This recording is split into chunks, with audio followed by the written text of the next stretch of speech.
We are live. We are live. Welcome to College Football's Peek Around the Corner with your host, Greg Pflugar. We cover everything in college football because we love everything in college football. And if you do us well, please subscribe to our channel, ring the notification bell, smash the like button, share the video if you want to support this college football's Rebel Outpost with a donation to help us keep the lights on and grow the channel. Just hit that $sign where you make a comment and I'll get to your super chat as quick as I possibly can. Welcome everybody into the studio, and that includes President Trump, that includes Cody Campbell, that includes Nick Saban, that includes Urban Meyer. Welcome into the studio that sits on the corner, the very corner of Keith Jackson Parkway and Kurt Gowdy Avenue. Do not be afraid. Do not be afraid to become a legend with your comments and with your phone calls. I listened to the roundtable. I listened to the discussion. I'm glad it was out in public.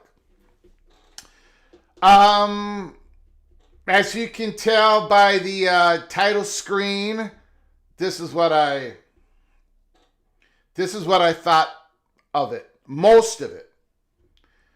It was just a bunch of word salad. It's basically what everybody has already said. Now, there was a couple of interesting moments. Mike Johnson, the Speaker of the House, thinks he has enough votes to get the SCORE Act through the House. Cody Campbell is correct in what he said. Basically, he's telling everybody whatever gets through the House ain't going to get to the Senate. That's what Cody Campbell was saying. You need 60 votes to even have a vote on it. You're nowhere close to that. So those were Urban Meyer just basically said the collectives are the problem. That NIL, yes, student athletes should be able to make money, but not too much money, whatever that means. Greg Sankey, that was a nothing. Pernetti, the commissioner of the American, he brought up the Sports Broadcasting Act of 1961. I don't even think Cody Campbell even brought that up. You had Trump a few times going, maybe, go back to the olden days where these, and he would smile at the, and basically what was going on was, okay, the SCORE Act is the base, and now let's throw some enhancements in there. And I got to agree with Cody Campbell. Now, I do not agree with Cody Campbell's plan, but Cody Campbell was basically telling everybody, I agree with them, you can have this base, you can have it, but it ain't going to pass the Senate. We're not going to get antitrust exemption for college sports the way the bill is written now. So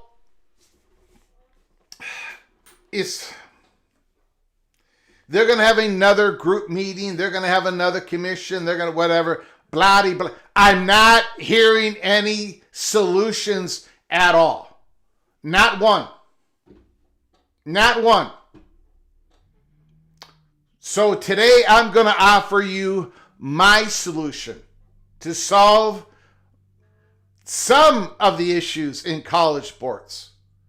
I'm going to offer you a real solution. Now, you might say, Greg, that would never work. Greg, that is not enough. Greg, that is fine. Let me know in the chat. But I've been thinking about this. I have teased it a couple of times. I put out trial balloons on it a few times. But I think what we need to save college sports, what we need is the great compromise. The great compromise. For the big, the middle, and the small. And I'm going to offer you my solution. It's either going to come from the great compromise of something, or where we are going to go we're going to divide ourselves. And I do not want to divide ourselves. The Democratic, is she a House member? The politician that was there from the Democratic Party, she mentioned, I don't want to pick on Petiti and Sankey, but the SEC and the Big Ten, they just have too much money. Basically what she said. We got to come after you guys.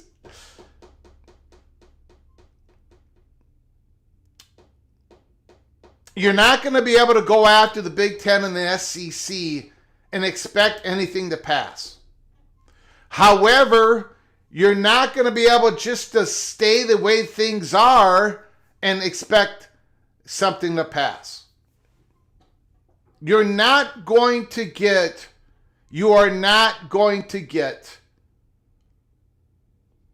protection, antitrust protection.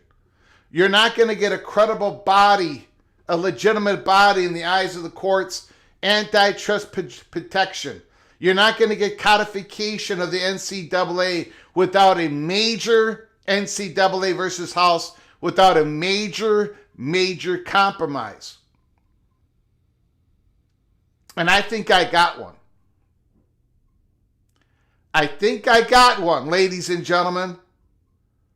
You know that we have been pushing, we have been the leaders, peek around the corner, the most unpopular college football YouTube channel in the country. We have been the leader. We were out there first, pushing for the Army of 24, pushing for the Army of 24.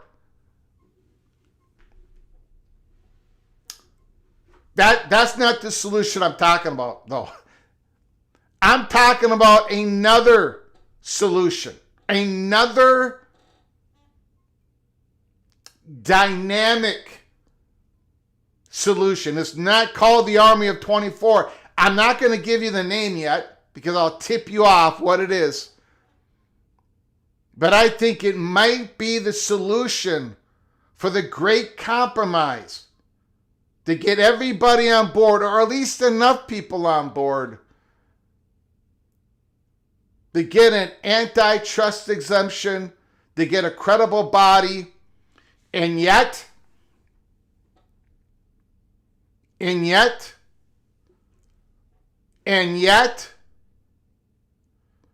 let the big dogs eat. And I'm not just talking about the biggest college football programs, the biggest college basketball programs, or the biggest boosters out there. I'm talking about the student athletes themselves. And then all of that in this big old compromise coming from college football, peek around the corner. We save, we enhance Olympic sports. I cannot wait to tell you peek around the corner's great compromise idea that I want to put forward today. And you know how I do this. You know how I do this. When I put forward an idea, I push it, I push it, I push it, I push it. Just like we did with the Army of 24, I'm going to push this idea. It's going to have a different catchphrase. It's going to have a different catchphrase. And we're going to talk about it. First of all, I want to thank everybody who has joined us today. Jared Jones, Rhys Austin, Rod Skaven, yes, the Cornhusker, Karan Shakar, I'm eating a salad right now. Preston from Greensboro, North Carolina. Bob Swanger is in the house. The Duck is here. The Seminole Daniel Gorby. Daniel Gorby's in the house. Jay Chapman, Edward the Auburn Tiger. Edward the Auburn Tiger is in the house. Let me know what Silent Tony said, Daniel Gorby. Let him know. No, not the commissioner. Nope, that's not the idea. VB Hokey's in the house. Jason Spangler is here. Isn't Cody Campbell's plan all about compromise?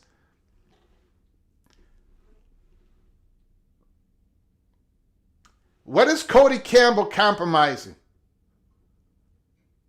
What is Cody Campbell compromising on his compromise? In PATC's proposal, Cody Campbell's going to be compromising, along with Alabama, along with Ohio State. What is Cody Campbell compromising on his compromise? Absolutely nothing. Check It Out is in the house. Wet Blanket is here. All right. Let's see what else. The other Gygax is in the house. Deadeye Yo is here. All right. So, first of all, let's get to what happened today, because some people were at work. People got lives. We had an official attendance. List of some of the names: Marco Rubio, Linda McMahon. We got Ackerman, the commissioner of the Big East, Charlie Baker, Pete Bavacqua, Dave Blitzer, Cody Campbell himself, Jerry Cardinale. Jim Clements, former President Clemson. Tim Pernetti, Commissioner of the American. Urban Meyer. Jim Phillips, Tony Petitti, Jim Pitaro, ESPN. Don De Plowman, Chancellor of the University of Tennessee, Condoleezza Rice. Nick Saban, Sankey, the CEO of Fox Sports, Adam Silver, Charlie Ward, Brett Yormark, the Wake Forest Athletic Director, John Curry. We've got Moorhead, President Moorhead of the University of Georgia. Jamie Pollard, Athletic Director of Iowa State. Governor Ron DeSantis, Speaker Mike Johnson, Ted Cruz. All right. And then Lori Tarhan, the Democrat from Massachusetts. We had them all sitting around a round table. All of them. Ross Dellinger, behold the college sports presidential roundtable from the White House.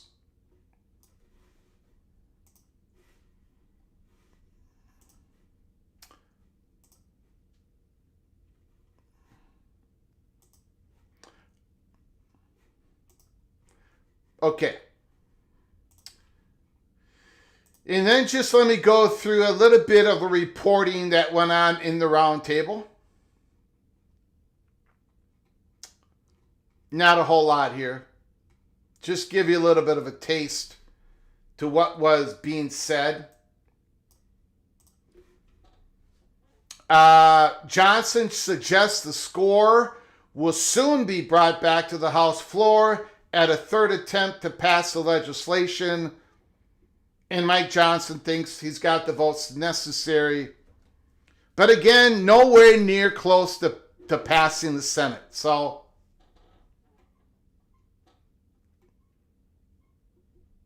Donald Trump tells the group that college sports needs an enforceable salary cap, or schools will continue to run in the red, and women's sports are in deep trouble of continuing to get cut.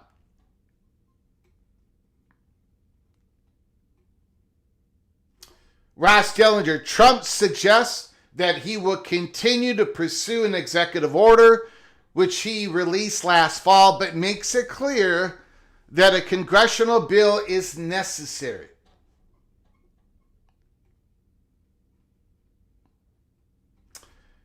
NCAA President Charlie Baker reminded everyone there is a lot that is right with college sports. Florida Governor Ron DeSantis, this is out of whack. He then cites players asking coaches for more money and threatening the transfer as issues in the sport. Saban from Heather Dinich laid out a plethora of problems and stressed the importance of education, saying nobody talks about that anymore. Okay. So that gives you a taste. That gives you a taste of what was being said around the table. Urban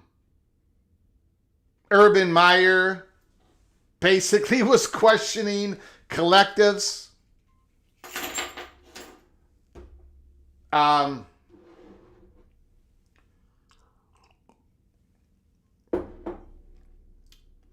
Okay.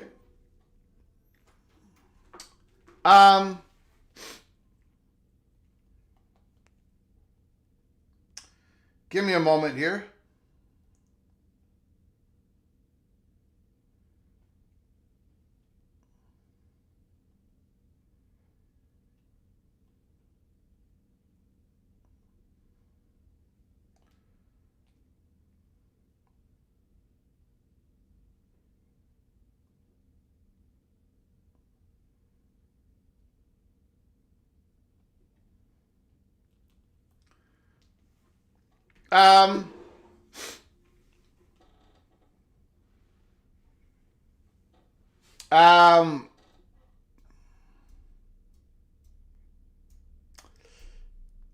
So, on I am going to offer a compromise.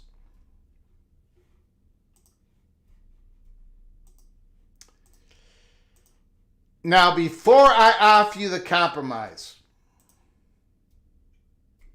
and before I go in to the catchphrase that we're going to use for this, first of all, I want to explain why we need the compromise. It is my belief. It is my belief. First of all, you got to get enough. You got to pass the House, and then you got to pass the Senate. And you're going to have to give the Senate Democrats, enough Republicans. You got to get 60 votes. You're going to have to bring something big for the compromise. Without a collective bargaining agreement, without collective bargaining, which I don't know how in the heck that's going to happen. At least not in time before we really go pear-shaped in college sports. And even if we could get it done, I don't know how the hell it would work, and I don't know if anybody would follow it. Without that solution, I'm going to offer this solution. Number one, you need antitrust exemption. Without that, nothing's going to work. So you got to offer a lot in the Senate to get this passed.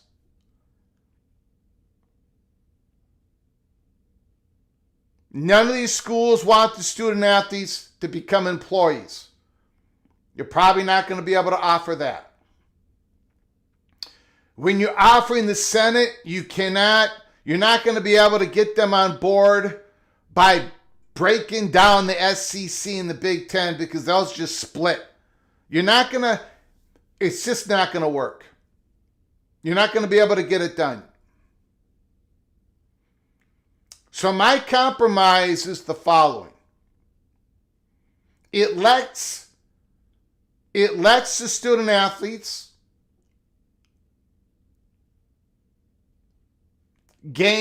continue to gain with name, image, and likeness. Yes, there's going to be a range there's going to be some sort of cap, a range that the Deloitte Clearinghouse and the Sports Commission, they're dealing with it. We're going to find more data on that later in the year. They're going to put out a lot of data. But the big time players are going to make a whole lot of money using NIL. The internal collectives are not going away. The boosters are not going away. All that money has to be reported, and it does have to go through a clearinghouse. And even with all that, you see some of these football programs, some of these athletic departments spending way over the rev share. They're spending $40 million. They say LSU has a $40 million roster. Okay? Fine.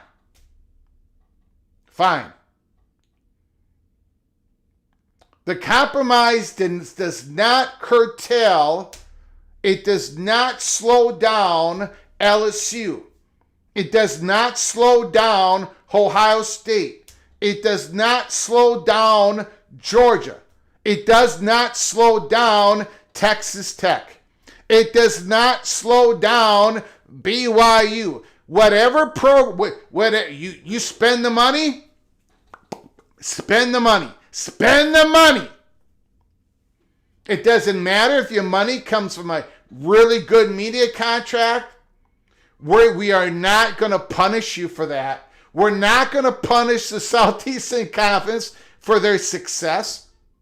We're not going to punish the Big Ten for their success. We're not going to punish Cody Campbell for his success. We're not going to punish anybody that wants to invest in their athletic department or in their sport of their choosing. We're not gonna punish anybody. However, we're going to have a cap. In my solution, we're going to have a cap, but it ain't going to be a hard cap.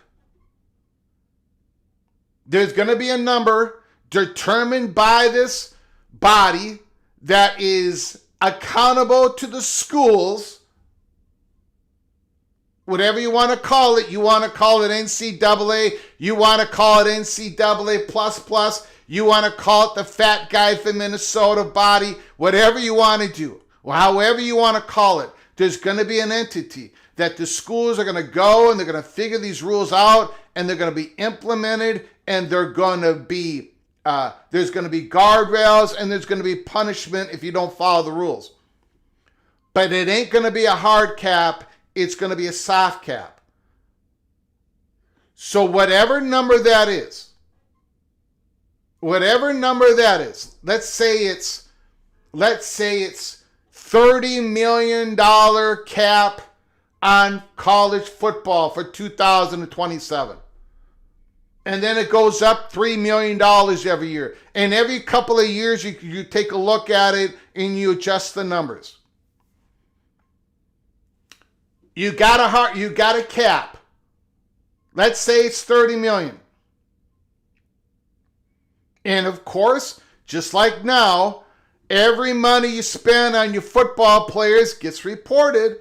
Rev share, NIL, they all know, they all have the data between the rev share and the NIL. That you got to still get it submitted. You still got to get it okayed. You can spend as much money as you damn well want. We're not going to punish anybody.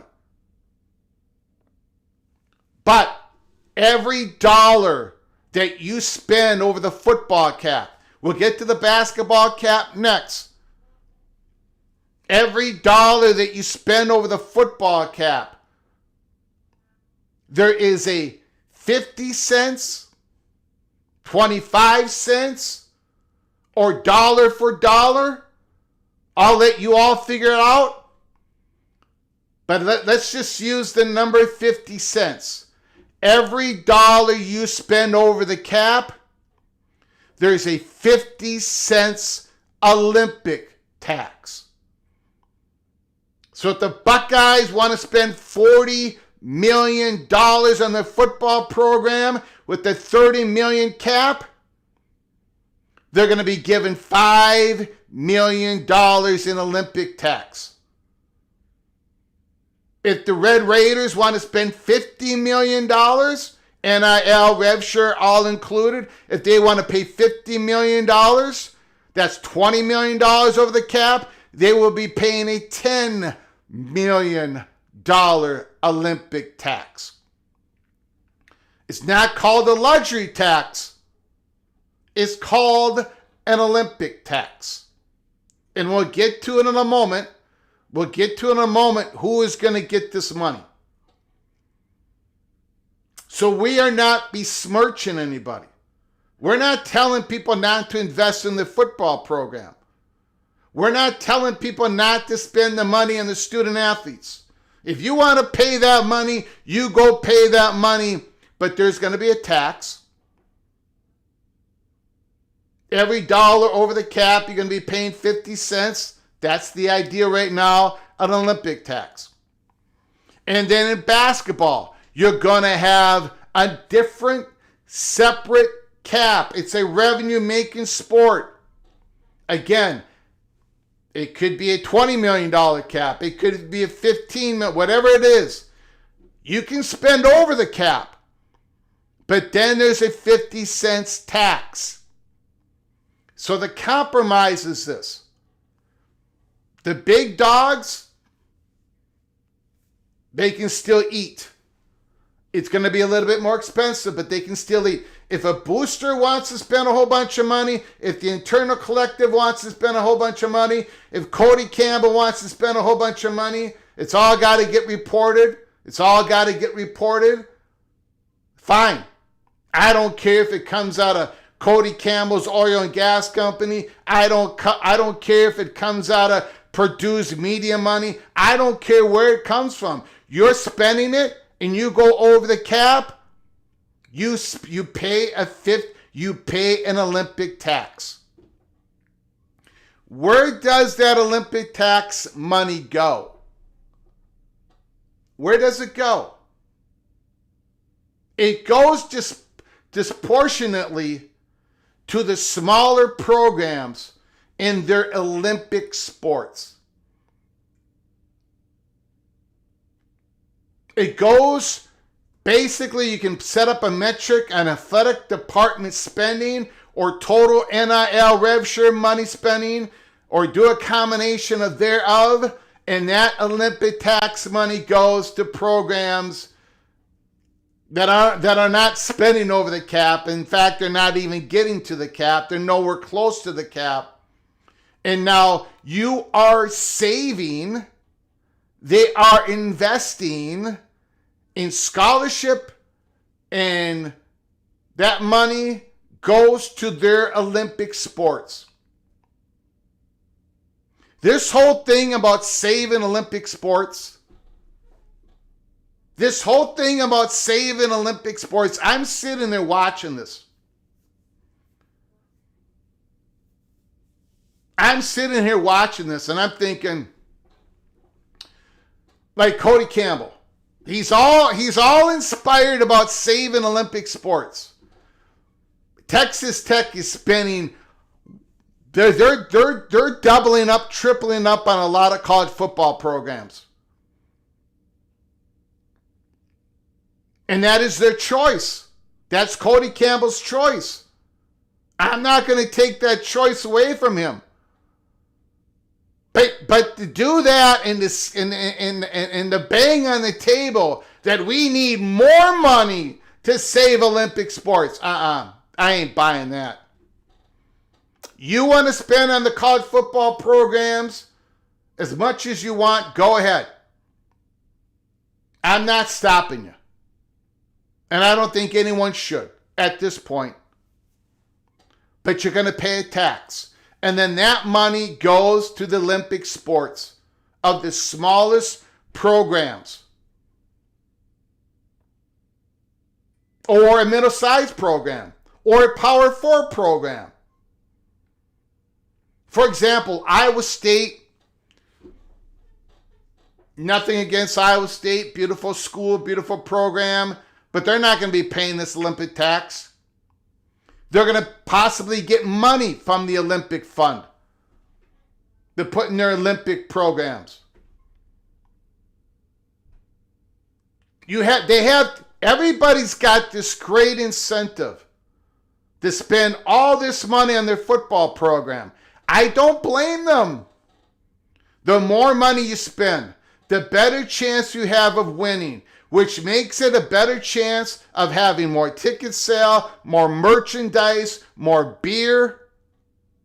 Of course, invest in what makes you money. Go ahead and spend it. Oh, but you're going to get taxed. You're going to have an Olympic tax.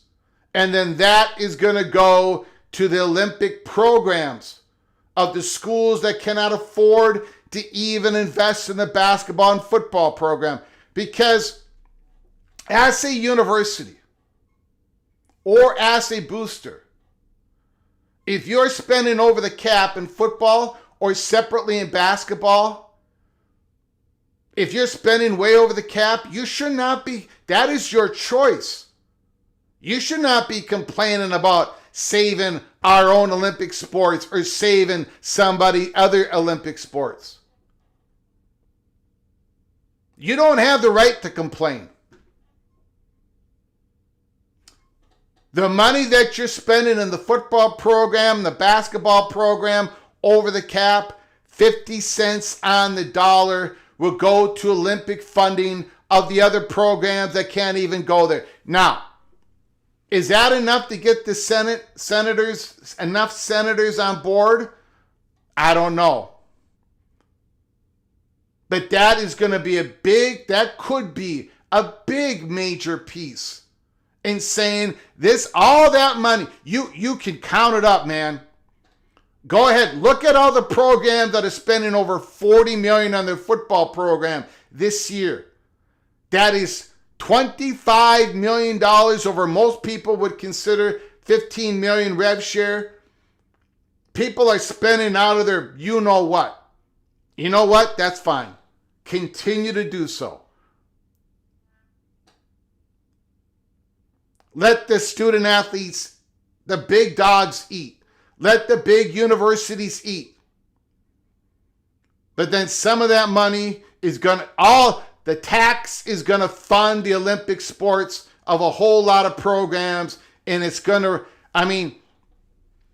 they're going to get more money out of this fund than they do out of the revenues that they get in these Olympic sports. That is going to revitalize the funding of Olympic sports. That is where the money is coming from.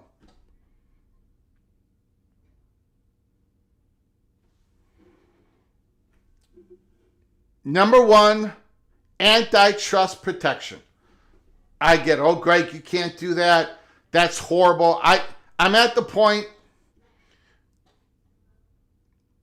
they're gonna need it, or nothing is gonna work. And then it's gonna be, I've been saying this for months. You guys know that. But the only way to get that is you got to satisfy a whole lot of people who are worrying that Olympic sports, women's sports are going to get cut. They're going to get less and less funding, and the big dogs are going to spend, and they're going to separate from everybody else. The compromise is the following. The big dogs, they've got their autonomy, the conferences. They can spend as much as they want. They're going to anyways. You're not going to make anybody stronger by making them weaker. You're going to tax them. It's not the luxury tax of the Major League Baseball. It's called the Olympic tax. And then that money goes into a fund to pay for Olympic programs, to help fund Olympic programs of the schools that qualify. Those who do not even get, schools that don't go over the cap, don't even get close to the cap. The smaller programs. Is that enough to get 60 senators on board? I have no idea. But you're not going to get 60 senators on board by taking away the autonomy of conferences. That is completely dead on arrival. You're not going to get to 60 senators by forcing people to give power to some government entity to rip up their conferences. You're not getting the 60 votes by pulling everybody together and making a mandate. You're not going to get enough votes. The Big Ten, it's just not going to happen. And you're not going to get to 60 votes in the Senate without giving up something big.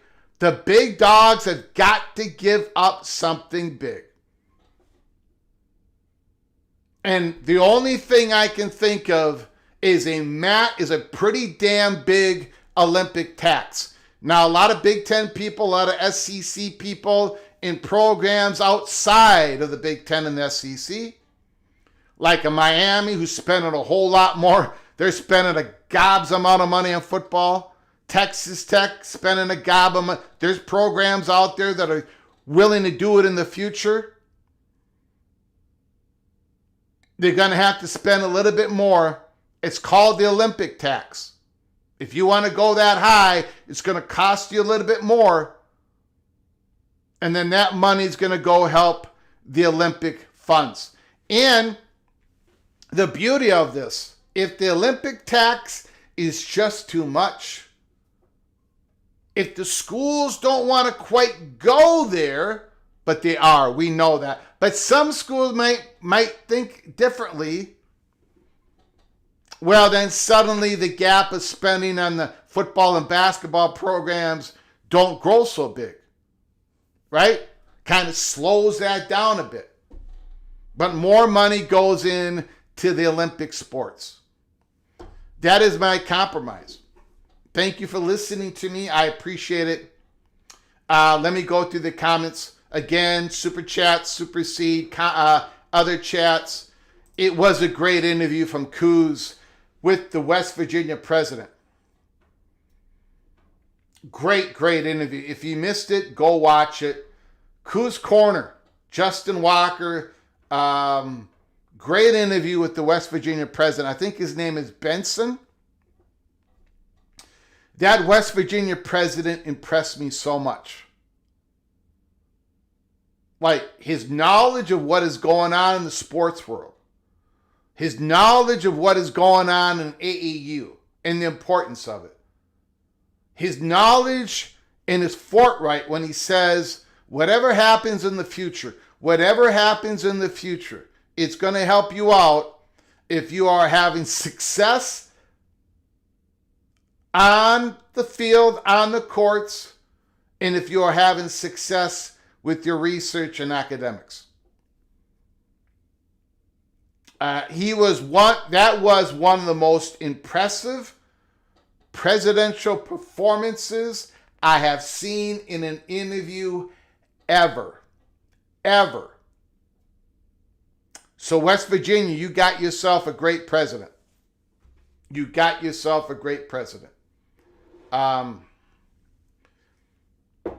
Watch your language, Jason. I've already erased one of your comments in the comments section. Watch your language, Jason.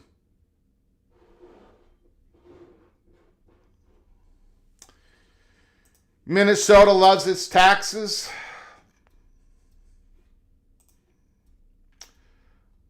I don't, but the tax goes to the G7 Olympics. Chris Kenny, did you address the rev gap between SEC, the Big Ten, and others? Nothing works until that gets addressed. How do you address that?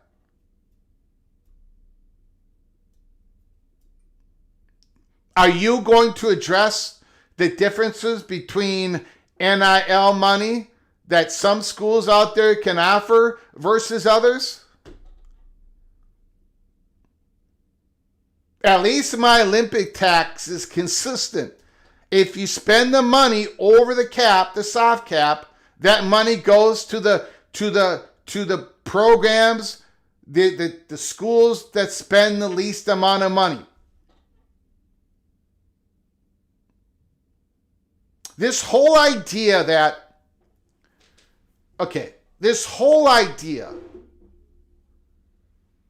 somehow we're going to get something passed,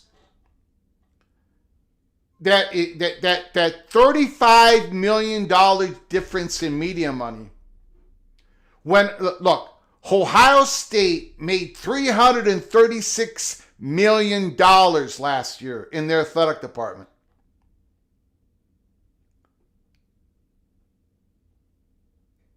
That $35 million difference in media money, that's a lot of money. It's important, no question about it. But even if you took all of the Buckeyes' media money, they still have more than 90% of the athletic departments out there. What are you going to, literally, what are you going to do? You're going to just go into the Buckeyes' athletic department and take all their money?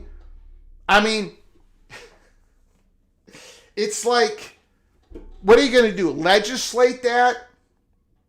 You're being too successful.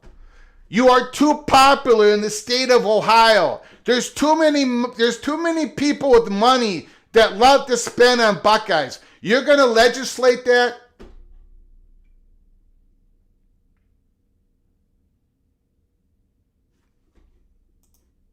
It's just bizarre.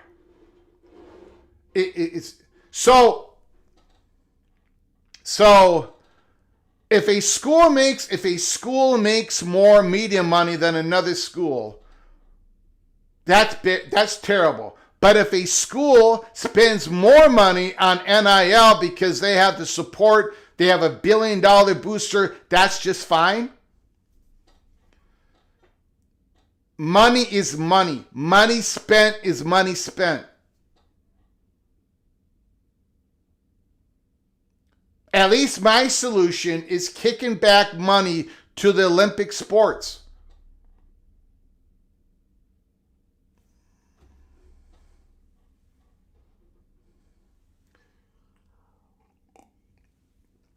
Hoosier Dave, supply and demand, let the market decide. After all, this is America last time I checked.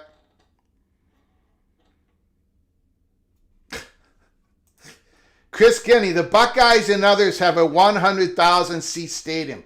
They're welcome to that advantage. Free media perspective, everyone should be equal. Why? Why? Why should everybody be equal? It literally, I don't understand this. Why? Because a collective of schools, a free association of schools, were smart enough to have their media deals in a shorter period of time, who have got a blend of big markets and big brands that can maximize the media value.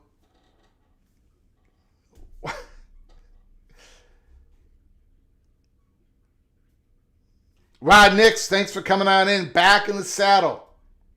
I don't get it. Why should everyone be equal from a media perspective? I mean, we are so... Again, what do you expect to happen here? Do you expect the Big Ten network to completely just shut down?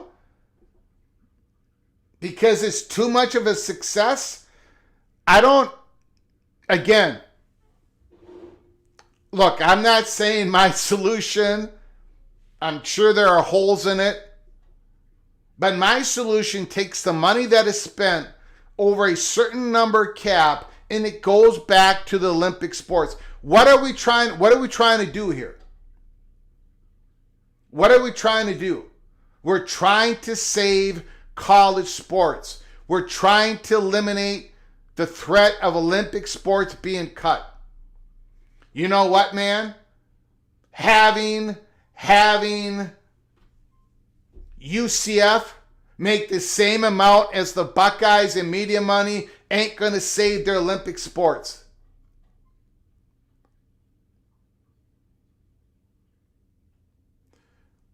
We're trying to save college sports, correct? Or are we just going after the Big Ten and the SEC? For some of you, that's what this is all about. And it's always been about that. Okay, that's fine. That's what you want to do. That's fine. But obviously, there's going to be great pushback on that. It's obviously very clear of what a lot of people are trying to do. They're just trying to go after the Big Ten and the SEC. Whatever they need to do, they're just going to go after them. But if you're trying to save college sports, give me an idea. Give me an idea. Give me a solution. The chat room is open. We're going to open up the phone calls. Again, super chat, supersede comments. Super chat, I will read it as quick as I possibly can. Give me a solution. Other than saying that the Big Ten should be ripped apart.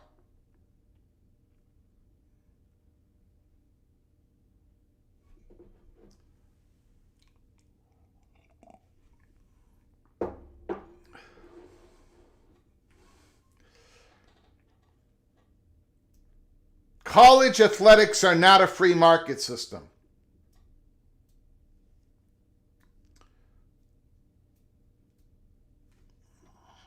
Who are we saving college sports from? Why does the Green Bay Packers make the same media revenue as the Cowboys? It takes two to play a game. The NFL knows that. Yes, Chris Kenny. Exactly. And that has been the argument for the Big Ten, for all their schools to make the same media money. But after I explain that to people are like, that's not good. The Buckeyes should make more media than the Gophers because that's not fair to the Buckeyes. People want their cake and eat it too. The conference, everybody makes the same media money. Right now, that's probably going to change here in the next media negotiations. For the NFL, it's all been about competition. That is the product they're selling. And it is a fantastic idea that they've gone to a hard cap in the NFL.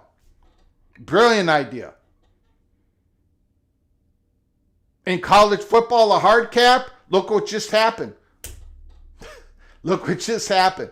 People are blowing by the rev share. People are blowing by college football doesn't have a franchise owner. The boosters are basically in control, and they're going to spend whatever they want to spend. So a hard cap, I don't think is going to work. I think a soft cap, an NBA type of tax apron. If you spend over this, the money goes somewhere else. You got to pay a tax. And for college sports, it would be the Olympic tax. But this whole idea,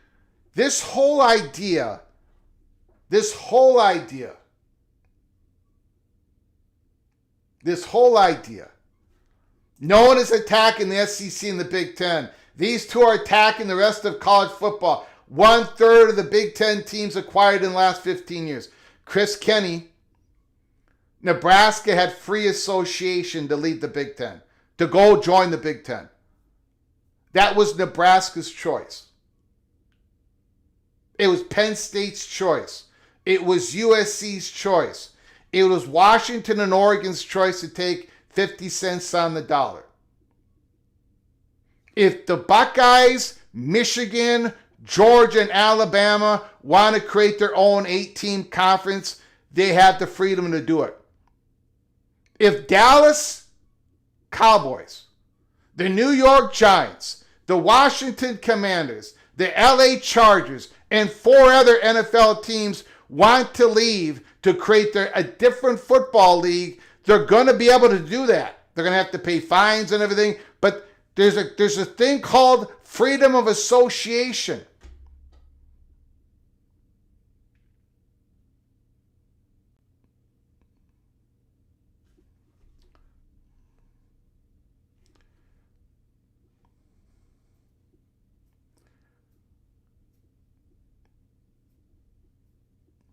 Jason Spangler, pooling media deals among all Division I teams. All Division I teams, even basketball teams, Jason? You want Kansas to pool their basketball media money with all Division I basketball teams, Jason? Doesn't seem offensive to me. It's what all professional leagues do.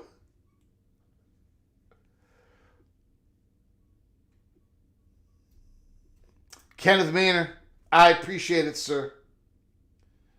Well, I put out a solution. I'm interested to hear anybody else's solution here.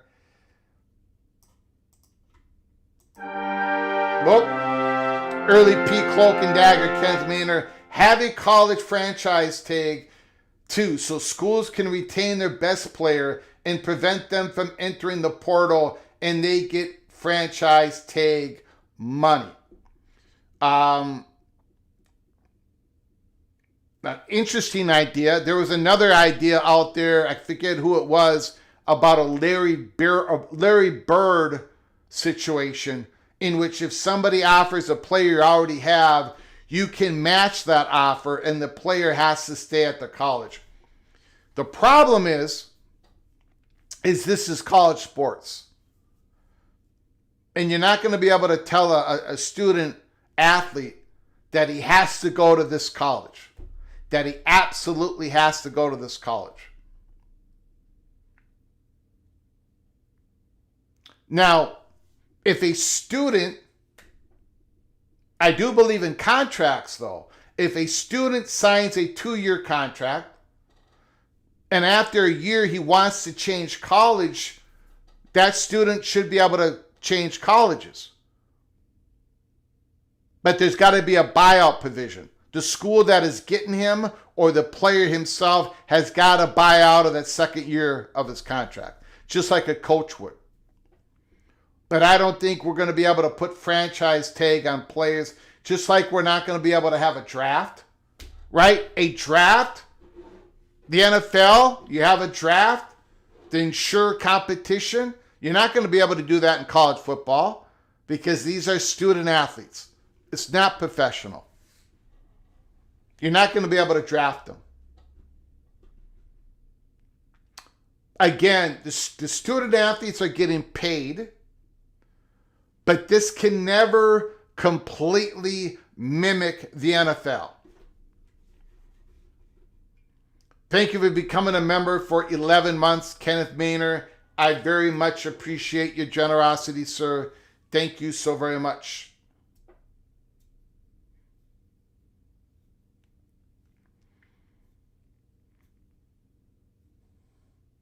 Thank you, VB Holkey. I appreciate it. VB Holkey says, as far as getting Democrats on board, that's going to be tough. Democrats love unions and CBAs, but schools don't want players to be employees. None of the schools want the students to become employees.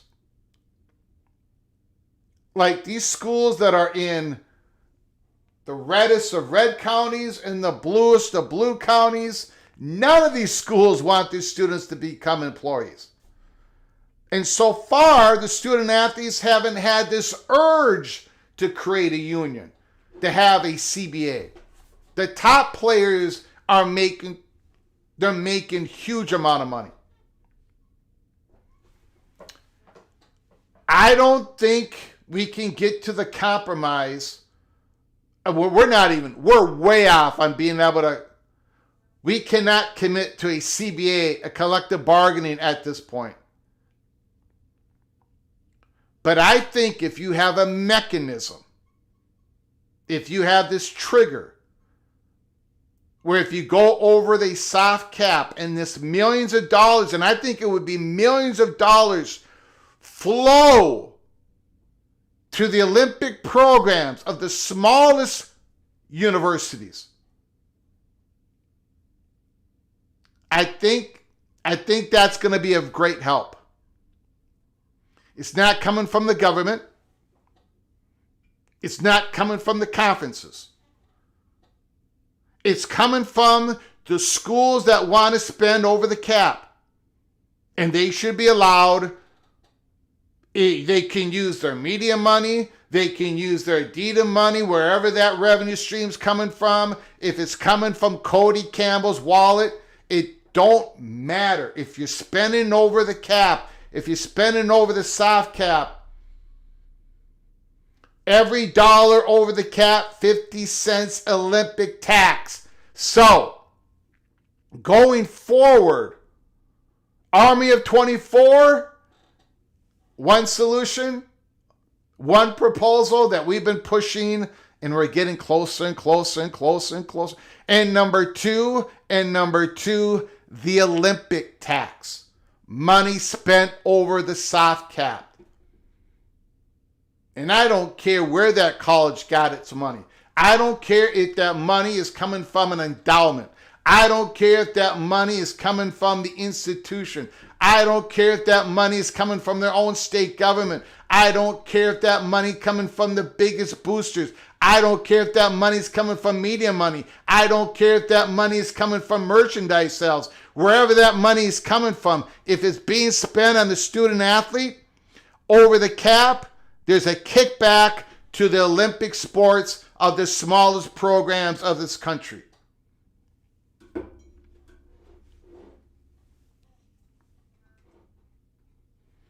We've got a massive super chat, absolutely massive. Holy smokes. Mr. Buckeye Jared Jones.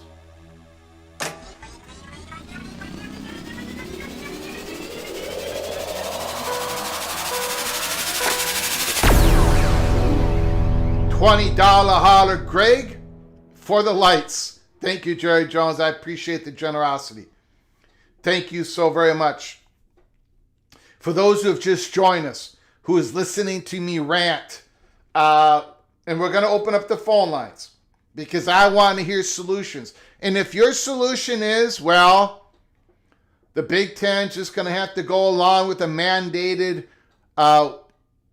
media negotiation, go ahead. Let me know on that phone call. If you got any other solutions, let me know. You've heard my solution.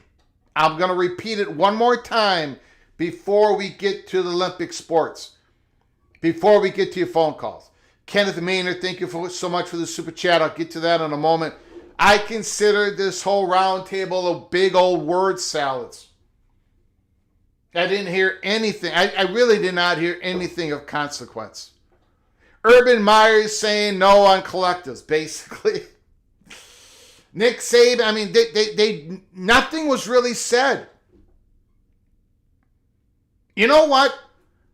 I think Cody Campbell is the only one who said anything of real importance.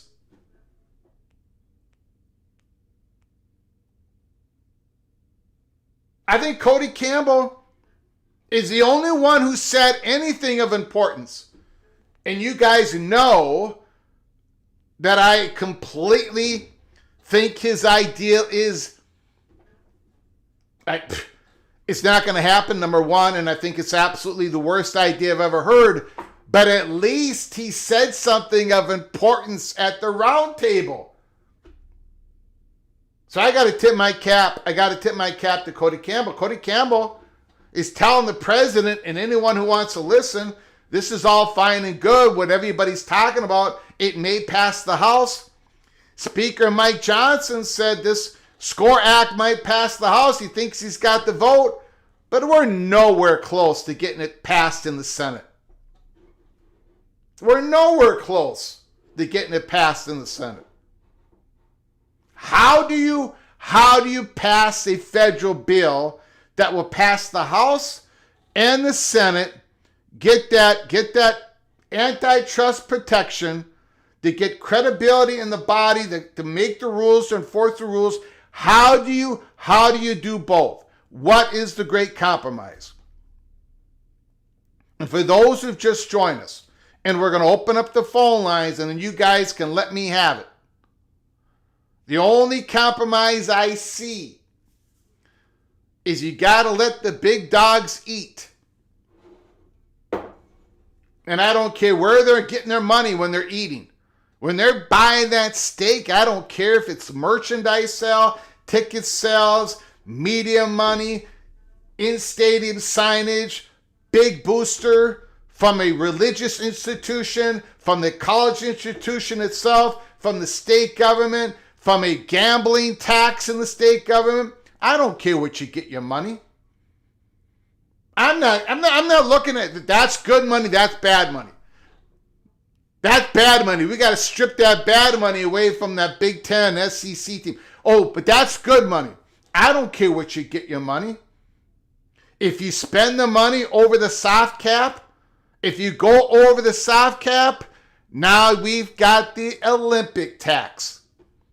Every dollar over the soft cap, 50 cents goes into the Olympic fund, non-revenue sports. And that money goes to the smallest programs in Division I. If you can have a separate bucket for basketball, football, over the cap on basketball, over the cap on football. The conferences will decide what that money is. Conferences, Division I, not some government entity. They decide every 2 years, they look at the number.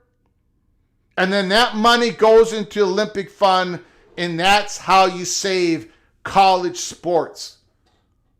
Let the big dogs eat. Let people have their autonomy. Let people continue to make decisions that's best for them. Keep letting conferences and schools make bad decisions, good decisions, decisions on what they want to invest in. The big dogs eat, and now the small dogs are going to get more money. way more money for their Olympic sports. They might even be able to have more scholarship, more investment in their Olympic sports.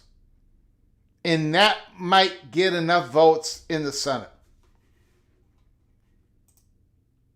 We got another $10 holla from Kenneth Maynard.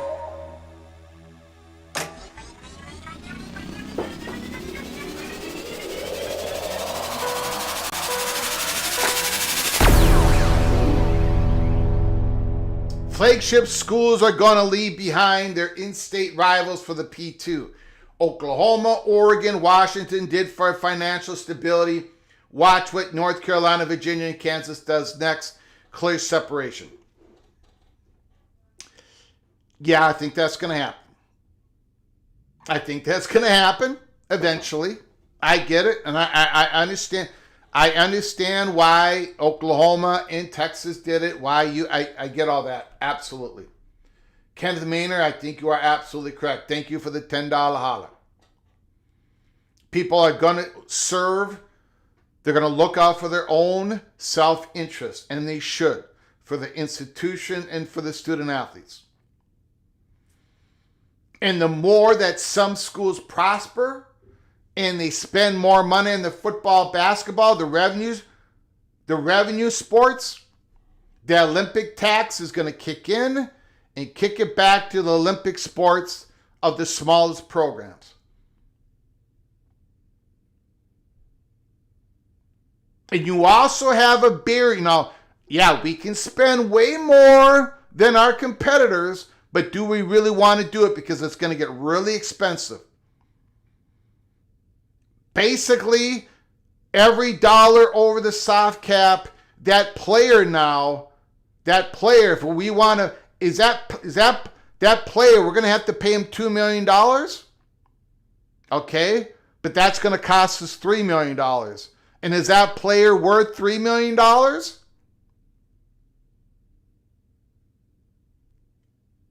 And if they say yes, okay, $1 million goes to the Olympic Fund of the smallest programs. Thank you for the $10 holla, Kenneth Maynard. Very much appreciate it. Thank you, sir. Now, Rich Austin, silos is the only answer. P2 figure out all of this for their own conferences and then break away to form the new Tier 1 of college football. This is the fix and the only fix. And then, Rod, I'll get to your comment here in a little bit about the don't call it a tax, call it a donation.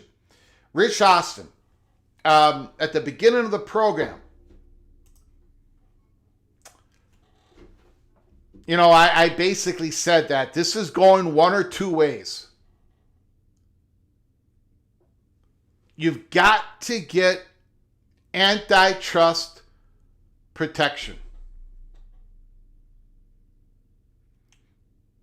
Either by a federal bill, or if you can't get it, then the SEC is going to try something different. They're going to go in their own silo. And then the Big Ten is going to go in their own silo. So there are two options. Silo or massive compromise.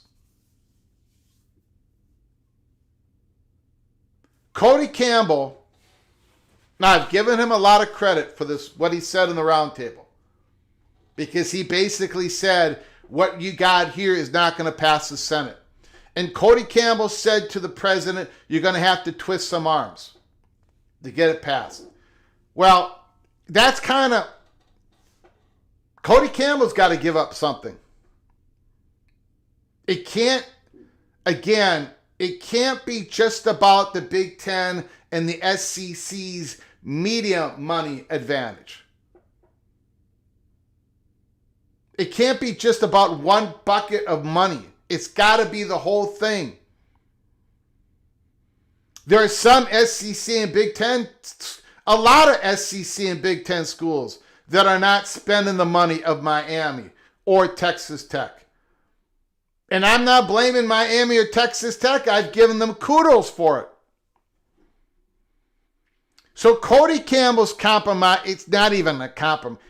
It does not affect him at all. Either we're going into our silos, which I do not want to happen, or we need a massive compromise to get the House and the Senate, enough Republicans and enough Democrats, 60 senators on board to even vote for the SCORE Act. And what is it going to take? The student athletes becoming employees, that's just not going to happen. A collective bargaining in the next year is not going to happen. Taking away autonomy from the conferences, not going to happen. Southeastern Conference of the Big Ten will not abide. You're not going to rip up their conference networks. You're not going to take away Cody Campbell's advantage of NIL. Of course not. The Olympic tax is the only thing that I can think of. And then you get to Rod. Don't call it a tax, call it a donation.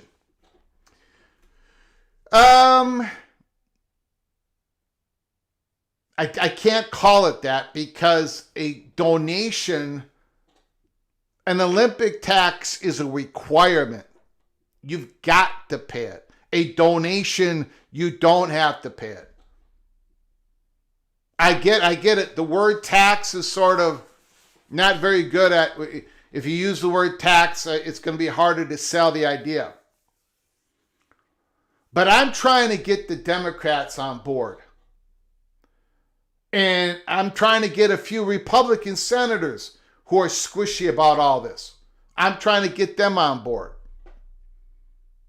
An Olympic tax, a tax against the biggest spenders in basketball and football. They can go over the soft cap, but the money, 50 cents on the dollar, gets kicked to an Olympic fund.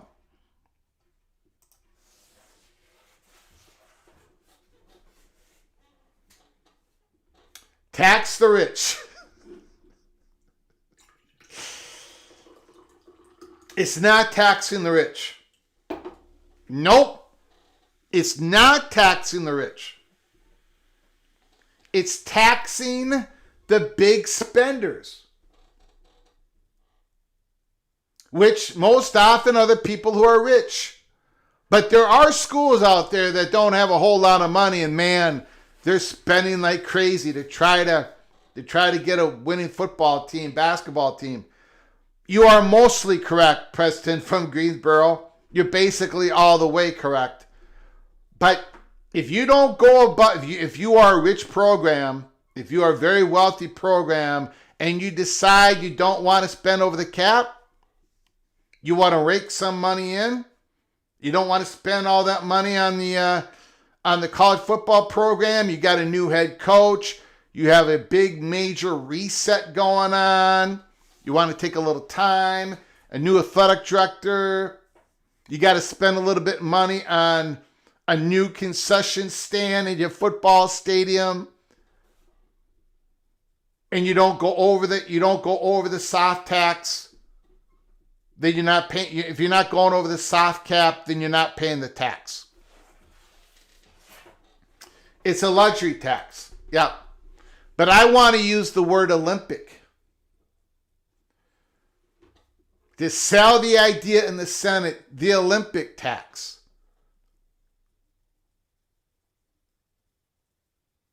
Or the Olympic Fund. Maybe we call it the Olympic Fund. You've got to pay the Olympic Fund, but it's a tax. Sankey looked defeated while speaking today. Sankey, he was the least impressive. He did not say anything, other than he's concerned about a student athlete transferring 6 different times.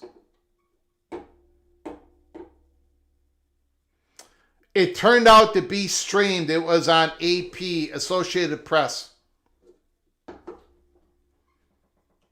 Smart packaging will win the votes. They've been at this for a long time, the SCORE Act. and they do not have anywhere near the votes in the Senate. They got to give something to the Democrats. The biggest dogs have to give something. They want to save college sports. They do not want women's sports to be cut. Of course they don't. So how do you do that? They get more funding at the poorest programs. How do you do that? The Olympic tax. The ones who spend the most on basketball and football over a soft capped, 50 cents on the dollar. You want to make it 25 cents on the dollar to get the big dogs in play, to get them to vote on it? Okay. We got some room both ways. John News, Greg, we're spending over $700 million on Beaver Stadium. We should not bail out Pittsburgh or Temple. You're not bailing out Pittsburgh or Temple because you're spending $700 on Beaver Stadium. If you spend more than the soft capped in football, then you might be given some of that money might be going to Temple or Pittsburgh's Olympic sports.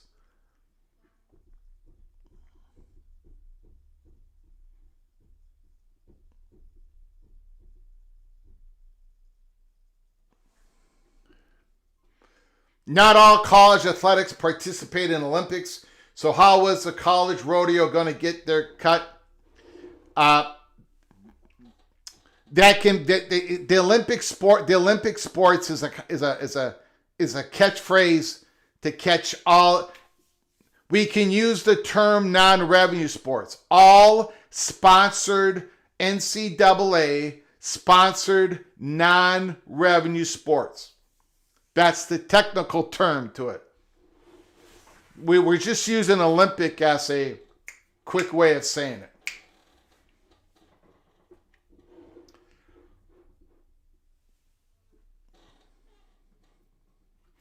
D5 Terps, fix transfer rules and portal schedule. Expand the CFP and all is fine. All right? The problem is we can't do that. We can't fix anything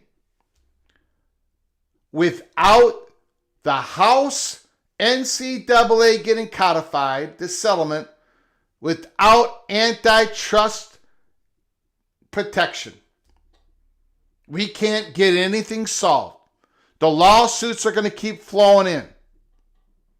So to fix this, to fix that, to fix this, we need the SCORE Act to get 60 votes in the Senate. How do you get 60 votes in the Senate? How? How do you get 60 votes in the Senate while keeping the SEC and the Big Ten on board without them going in their silo? They got to have their autonomy. They got to be able to spend. They got to be able to do what they want. The SEC and the Big Ten not do what they want, but you know what I'm saying. Make their own decisions. And I think, for example, LSU is spending more money in their football program right now than Alabama. Okay? For example, I think Alabama would kind of like this. Oh, LSU want to spend $10 million more than us? Okay, that's going to end up being a $15 million bill more than us.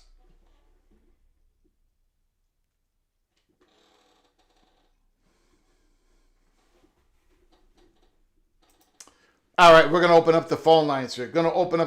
Thank you, Kenneth Maynard, Jared Jones, for your generosity. Very much. Thank you, sir. Again, as we go forward, Super Chat, Super Seed, phone calls going to be taken right now. 763-260-1333. 763-260-1333. And I know And I do understand the argument. Like, why should we pay a bloody Olympic tax?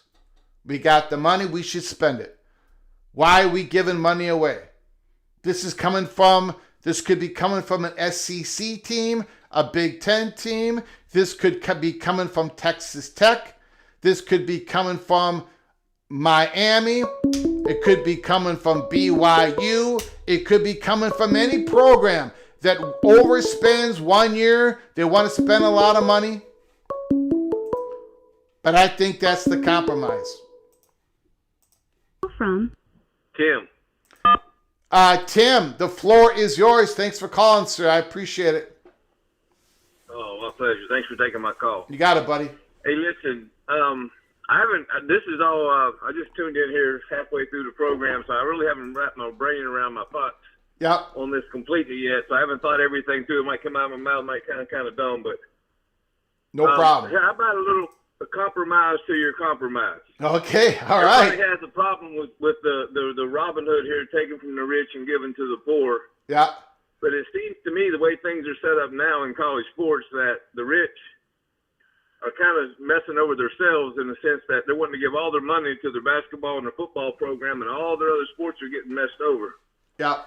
And what's going to happen now, if you start taking more money from their boosters and more money from their programs and giving it to Schmo Blow down the road, then these other sports at these schools are going to get hurt even worse, because now they're going to have even less money to work with because they're having to come up with this other money to pay your Olympic tax. Well, why not the schools that earn the money spend their own money on their own Olympic sports and use that I agree with the whole penalty thing like you're talking about, but if you're going to take that $5 million from the football program and give it to Purdue Central down there somewhere, give it to your own Olympic sports and let your own school flourish. You know what I'm saying? Yeah, I think you sell that a lot better than taking from the rich and giving to the poor. I mean, because right now you're making your own Olympic sports poor because you're not going to have any money to put out there. And as like West Virginia, who I support, we're starting to look at maybe closing programs just to cover these fees of our basketball and our football program and the rowing and different things. Now, rifle will always be there, but some of these other programs they're looking at maybe cutting. I mean, if you do it the way I'm thinking, I'm pretty sure it would help out even your Title IX issues, your student athlete issues, and all those kind of things, and it wouldn't create the whole quagmire you're making by the haves and the have-nots and all that kind of stuff. I don't know. I haven't really thought it all through yet, but yeah, let me your own school. Yeah, let me respond here. I appreciate what you're saying, and I think a lot of people would probably nod in their head yes when you're talking. But let me bring up a couple of things. One is, if you're a big dog and you're spending a whole lot of money in your football, basketball program, well, that's your money. I mean, you're making that decision. If you're having problems with funding your Olympic sports, well, what are you doing spending way over the cap, the soft cap? Because this soft cap number is going to be pretty high. You're not going to be paying a tax unless you're way over the top. So what I'm saying is that's your decision that you're making. I mean, maybe you shouldn't be spending boogles and boogles of money on your football program if your Olympic sport is that destitute.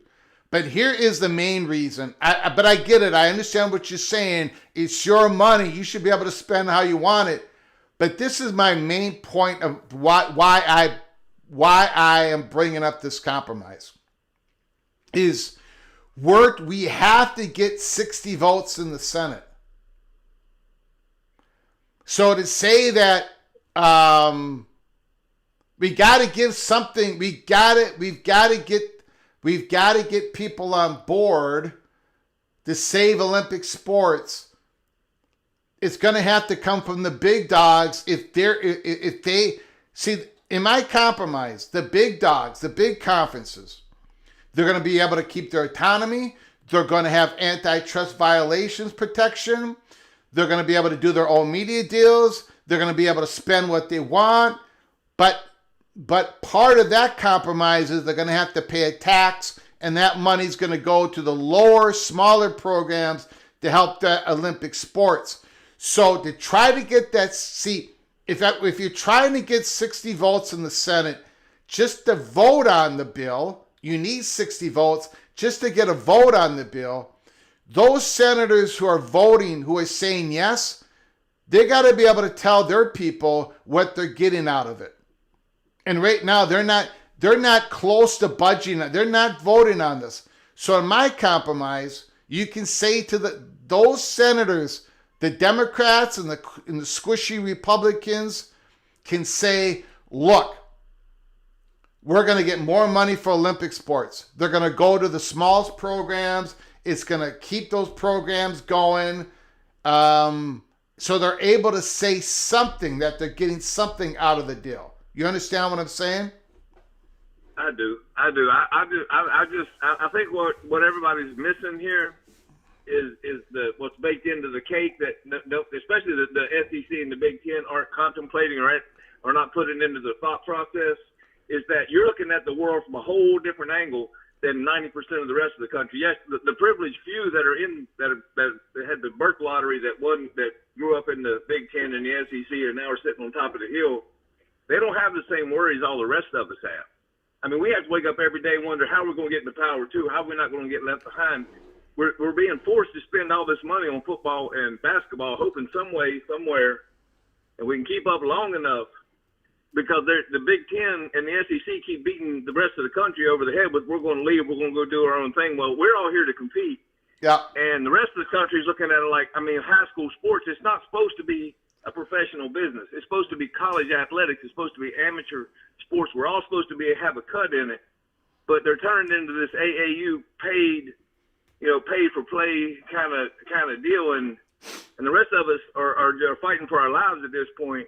And we're doing everything we can to keep up. So, yes, they are spending more money on football and basketball, because if you start getting left behind, you're going to get left behind. And the next 5 years are going to tell the world where everybody stands. I think you'll agree with that. Yeah, I think we're gonna. Yes, I agree with that. Yes. All right. Anyway, but I love the program. I love the show. I was trying to think of a compromise for a compromise, and I'm with you on the whole, take from the rich, give to the poor kind of thing. And I see where you're coming from, but I don't know. I don't know what the answers are. All right, man. I appreciate it. All right, brother. Have a great day. I appreciate it. Bye. Beautiful call, sir. Thank you.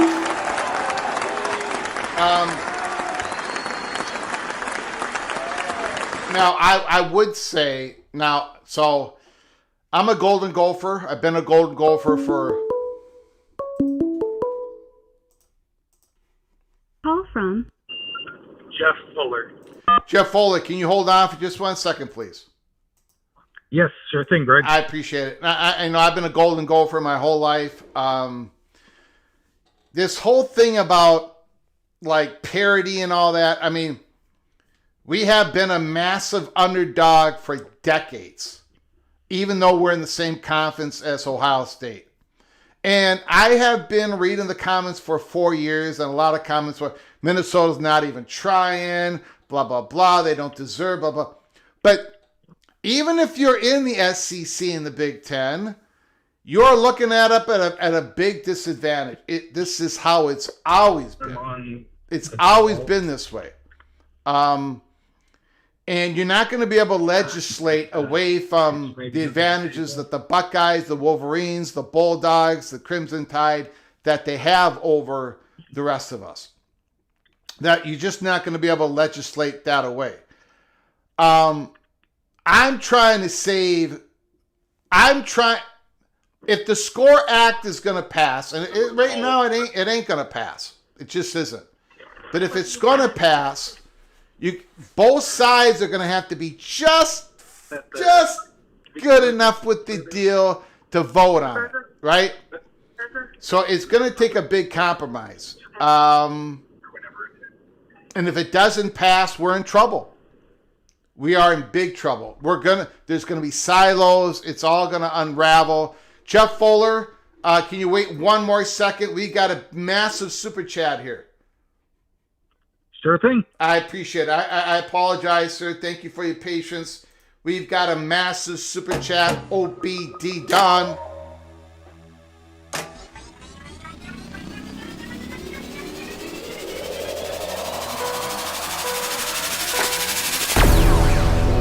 I wonder, OBD Don, I wonder when we go silo, how will the North Carolina State proposed bill affect the SEC?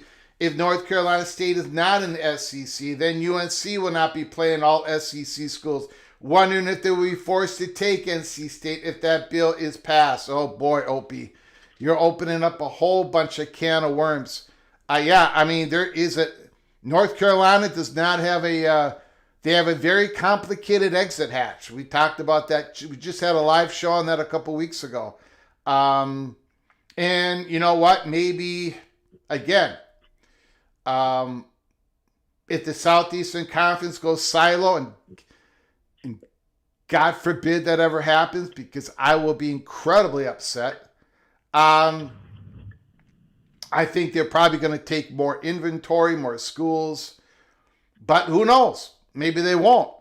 But yeah, that whole North Carolina, the Board of Governors.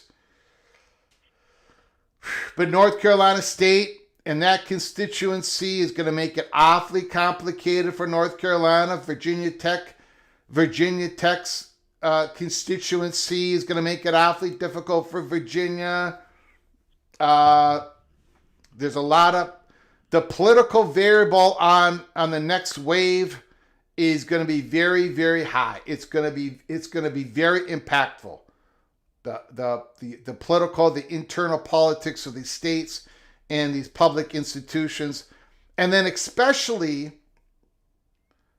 if you're coming in. I don't want to go down that rabbit hole, but thank you, OBD Don. Again, that is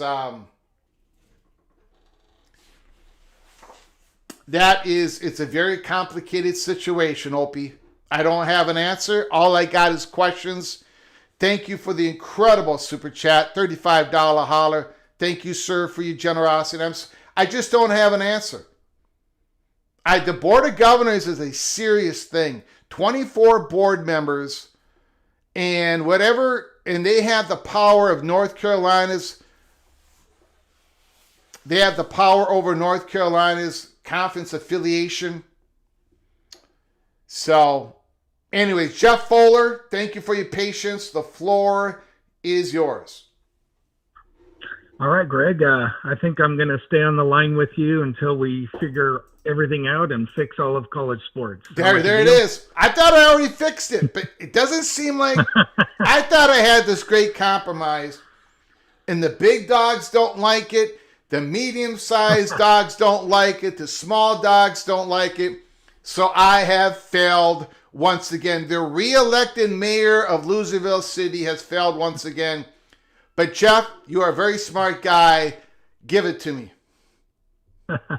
No, I mean, the fact that nobody loves it probably means that, maybe, isn't that what they say? Something that's best, the best solutions often, nobody wins completely. There's some give and take on all sides. So maybe you're onto something.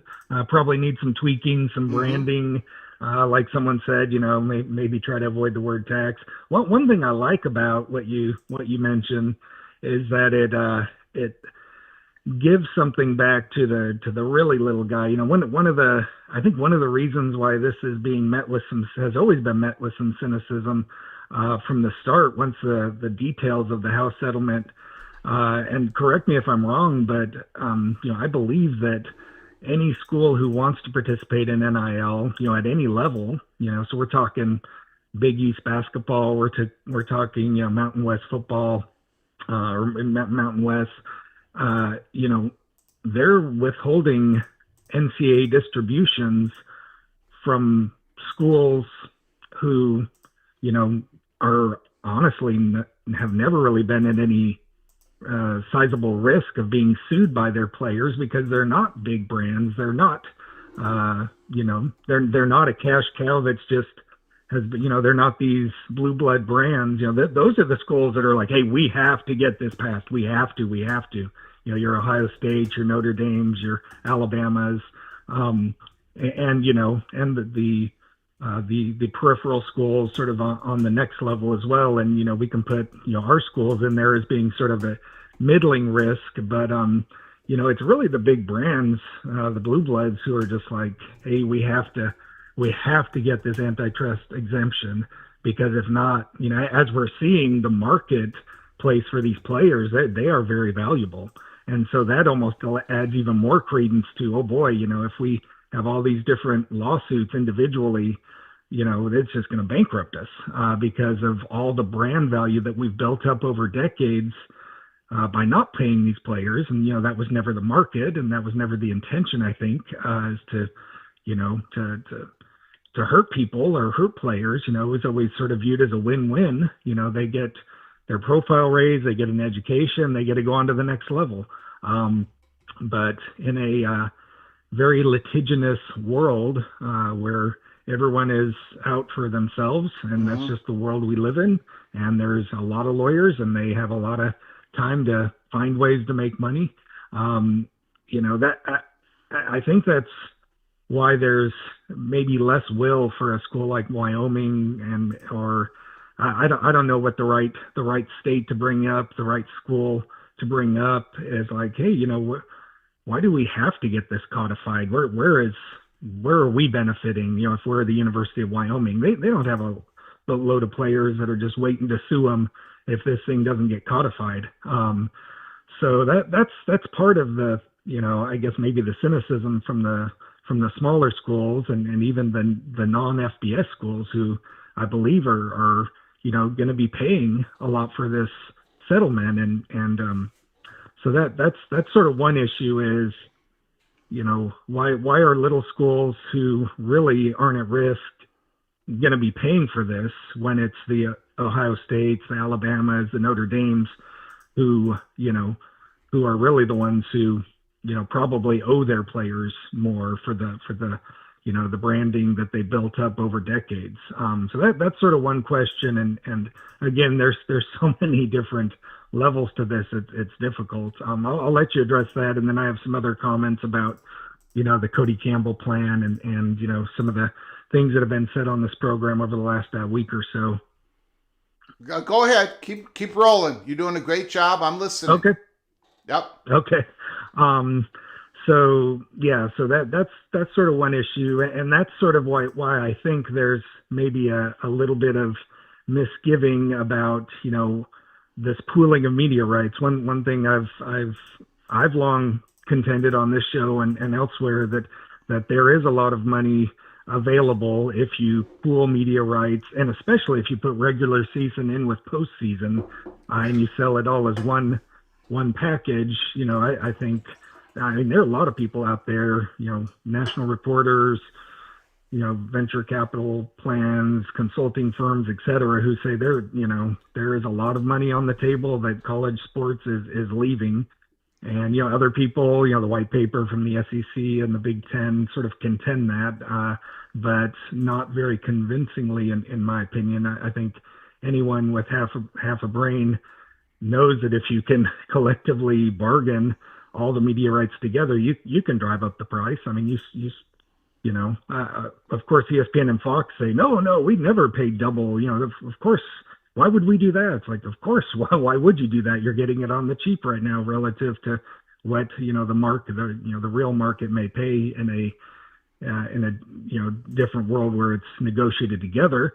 The problem becomes, as you have very rightly pointed out on other shows, is, who is going to be in charge. And that's where I think, I guess both sides have been playing too much politics with this and just sort of propagandizing this, like the government takeover that you talk about, or Cody Campbell saying, these greedy Big Ten and SEC, they don't care about women's sports. They don't care about this, that, and the other. They just want to keep their power and their money, and they're just telling us to shut up and go home. And so, one side saying, well, it has to, the only people who could take over is this government entity, where I think that's where people are missing the point is, right now, who is controlling the college football postseason media rights? It's a special counsel, right? Ryan Hancock and other people from the Power Four committees with the main power and main voting lying still with the SEC and the Big Ten, but there's no quote unquote government entity that's controlling the media rights for all of the postseason contract right now. So why can't something similar be created, and or that body sort of be modified and still be controlled by the conferences, their commissioners? We're not. I know product or Saving College Sports and Project Rudy or Smash Capital, just all these different plans. Where do they, where I think they go too far and they'll never get people to sign on from the people in power right now is, sort of dividing things up into these mini conferences. And I think that has to happen organically.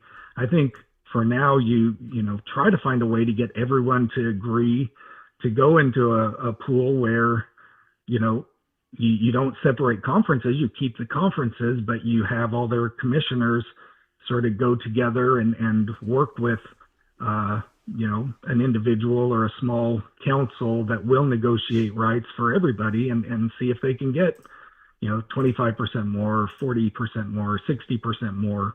By doing that, I think everybody wins in that situation. I think after that, the market will help decide, that, let's say Penn State may get sick of going to Seattle and playing playing a 10 p.m. kickoff for the Eastern time. I think some of these things will eventually take care of themselves. But if they ever want to go there and do these different smaller divisions, I think that just has to happen organically over time. I say keep the conferences, just have them all agree to pool their rights. I've heard some people say, you included, oh sure, just get rid of this bill and people can do this if they want, but don't force it.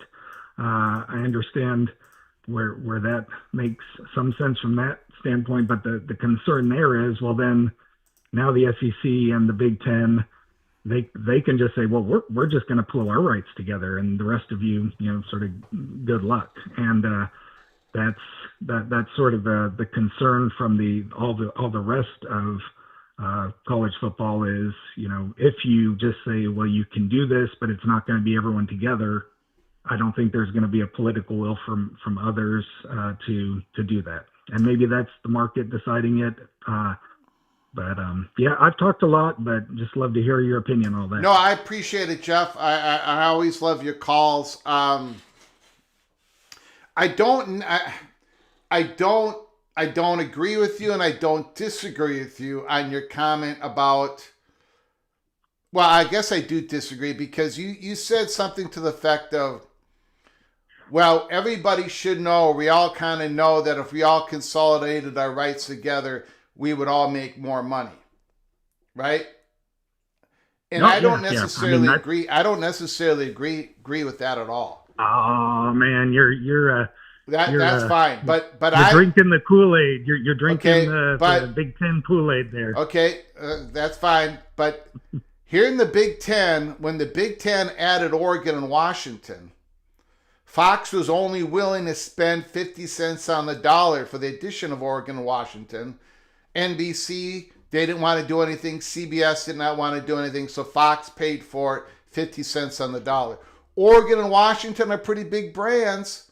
Oregon is a brand multiplier, but yet only 50 cents on the dollar was offered. So this whole idea, if you add Oregon and Washington, 50 cents on the dollar. They're in the position of power. What? The Fox is in the position of power. The Big Ten is trying to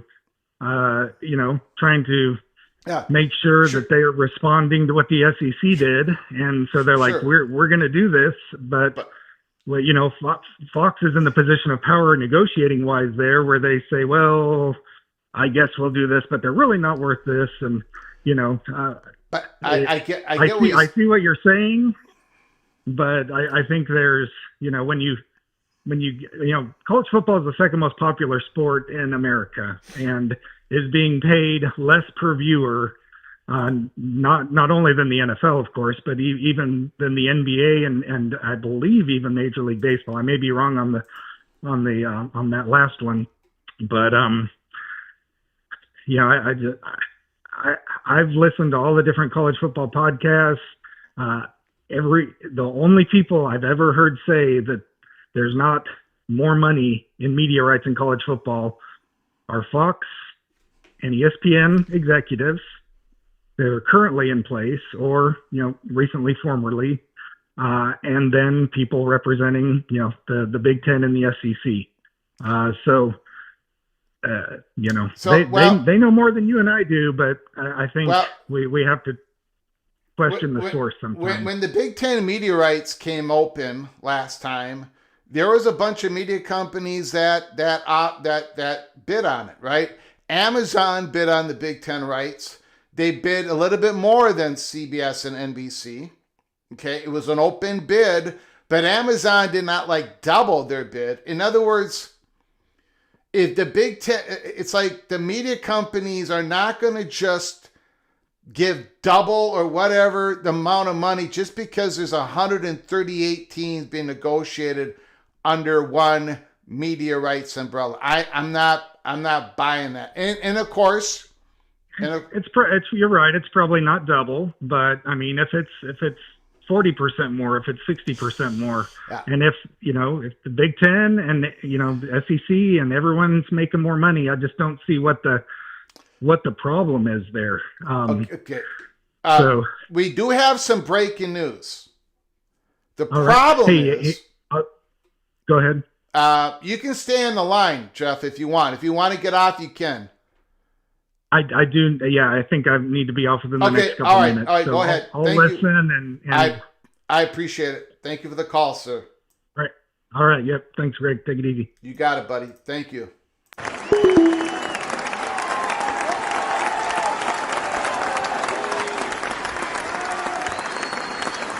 We do have some breaking news. However, I just don't know how to interpret it. I don't know. And it doesn't look like anybody else does either. Oh my gosh. Okay, here it is, guys. Breaking news, breaking news. Breaking news, breaking news.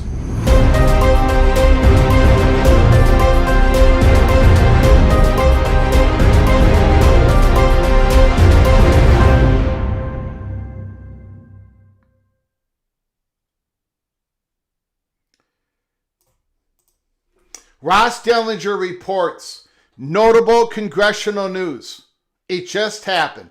For the first time, a Republican and Democrat, Senator Eric Schmitt of Missouri and Maria Cantwell, Democrat of Washington, have agreed on legislation to amend the Sports Broadcasting Act of 1961 to permit conferences to pool media rights, their staff tells Yahoo Sports. To permit conferences to pool media rights. Okay?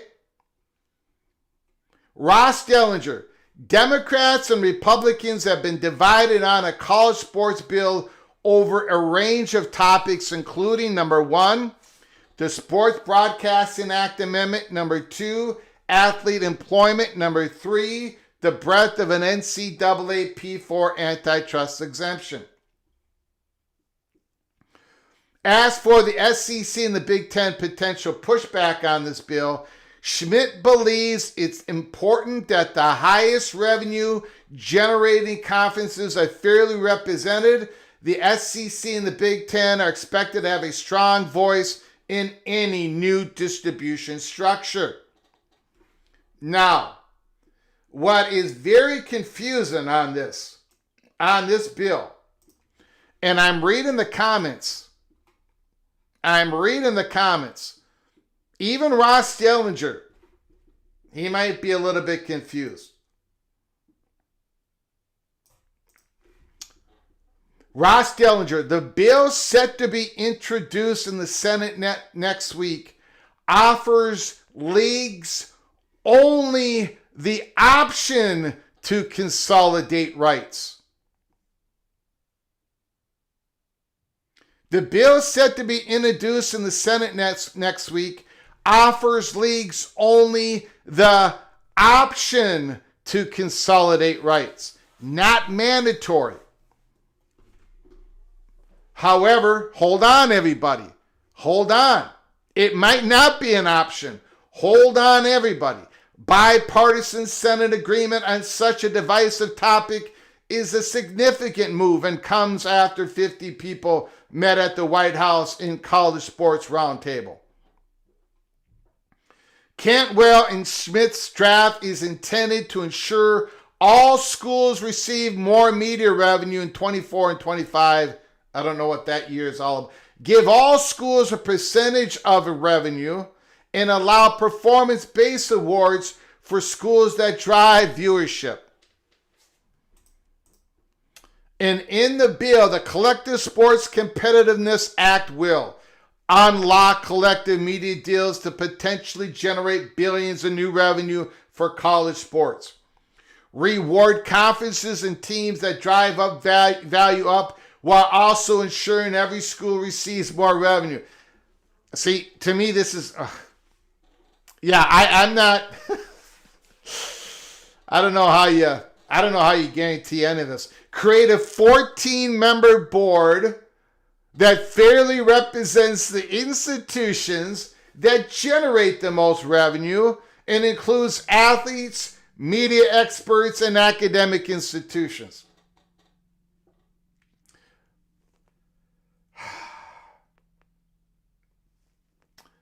And who are they? Protect women's and Olympic sports by ensuring teams and scholarships won't be cut. Allow out-of-market fans to be able to watch their team anywhere. My God. Okay, I'm trying to be nice here.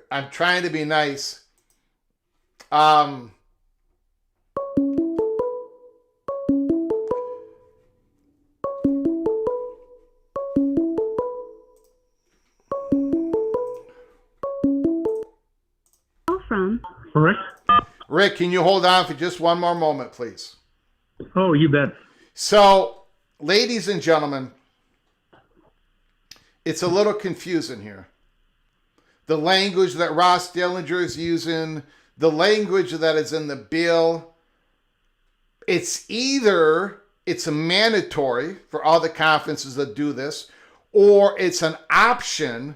But if you do go into consolidated rights, if you agree to that, then this becomes the rule of the day. A 14-member board will fairly represent the institutions of that consolidated pool. The bill looks like it's a mandated thing, but Ross Dellinger uses the language of it's an option. The bill, it's an option to consolidate. So, and I'm looking at the comments. Under Ross. People are really confused. Is it mandatory? Is it an option?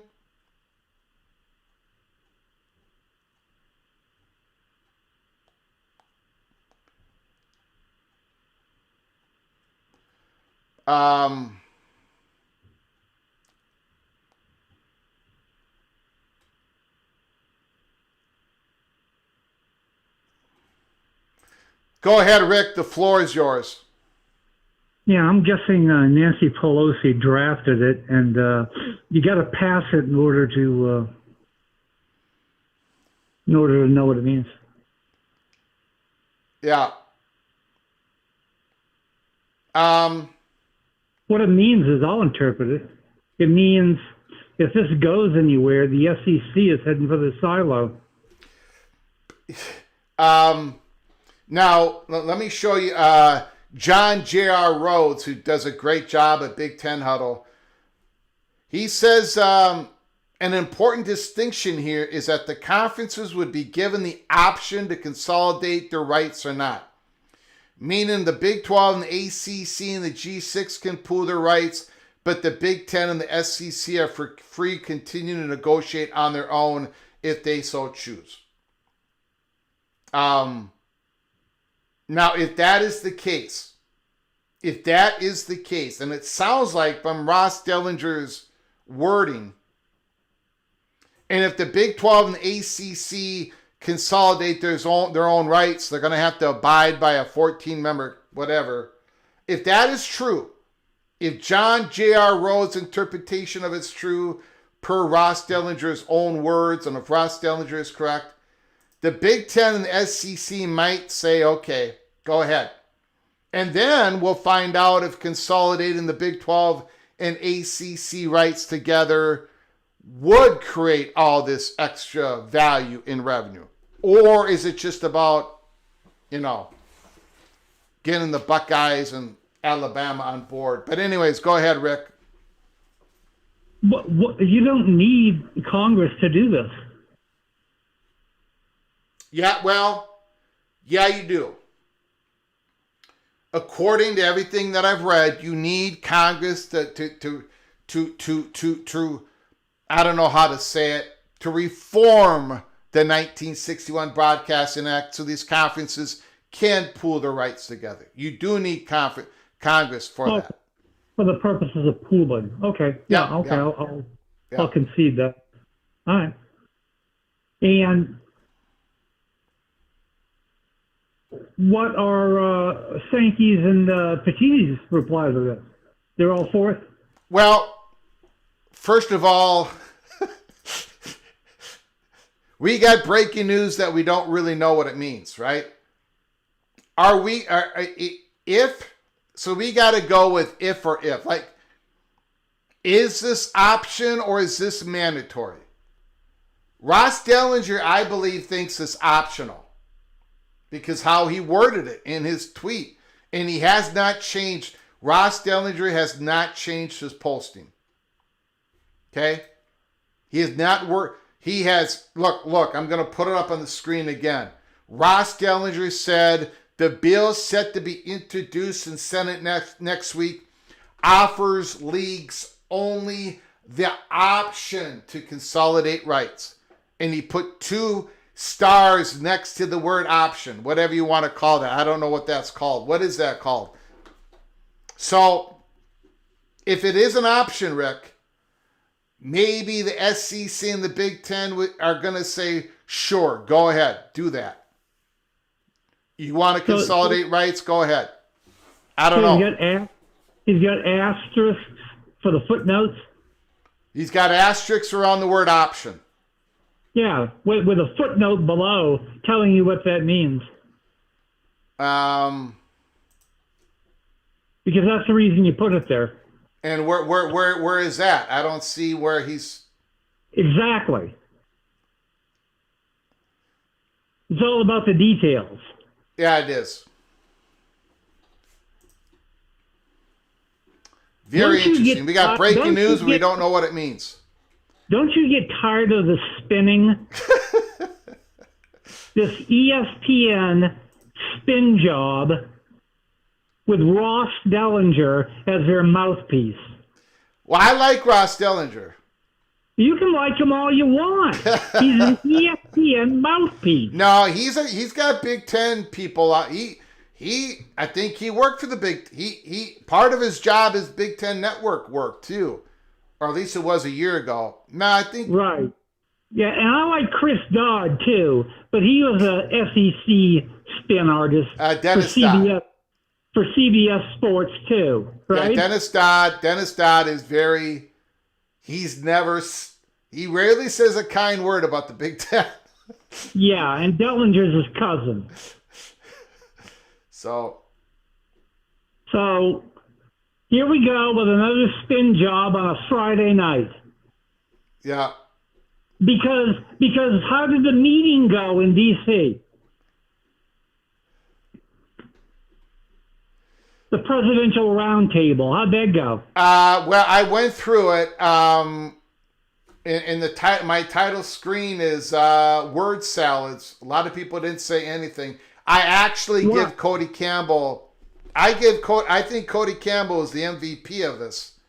I don't agree with his plan, but he actually said something worth note here. He said, So we got. Yeah, go ahead. We got a presidential roundtable word salad, according to your headline, and now we've got a legislative word salad from Congress.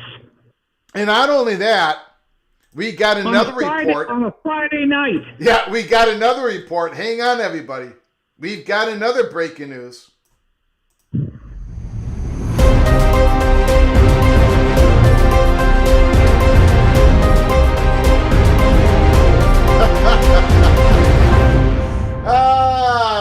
Ross Dellinger, a recap. Donald Trump plans to release a second executive order. This one more comprehensive, in quotes, that it appears will return college sports to concepts of the pre-NIL era, and it's expecting the order to get sued and hoping to get a favorable judge and seen. Yeah, I don't think Donald Trump is really going to do that. I think he knows that NIL is here to stay. And in fact, he kind of said it in the meeting, so I think that's a little bit off. But go ahead, Rick. And who put that out? Ross Dellinger. I'm sorry, who? Ross Dellinger. Yeah.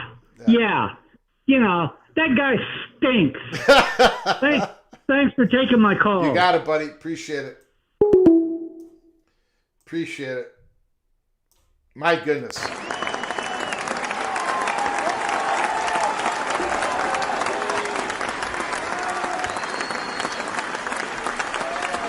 Christopher Hooter, we've got his super chat from the LSU Tiger.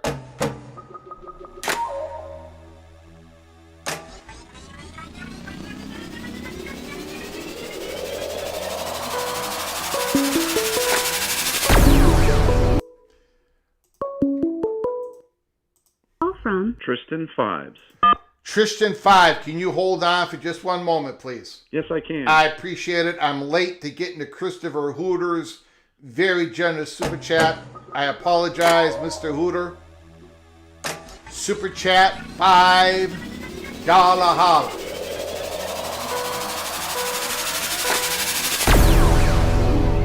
How is adding Louisiana Lafayette to LSU's pool, Cal State to USC's, Troy to Bama's going to increase overall pooled media rights? No chance.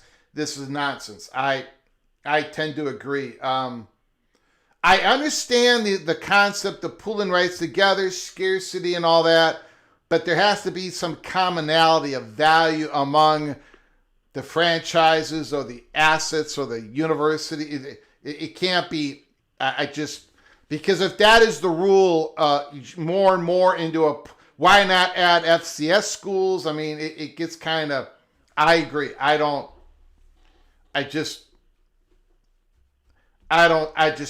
can't see it. But thank you for the $5 holla, Christopher Hooter. I very much appreciate your generosity. Thank you very much. Tristan, the floor is yours. Thanks for calling, sir. I appreciate it. Thanks, Greg. Listen, I need to agree with a few of the points and disagree with a few of the points that some callers have made.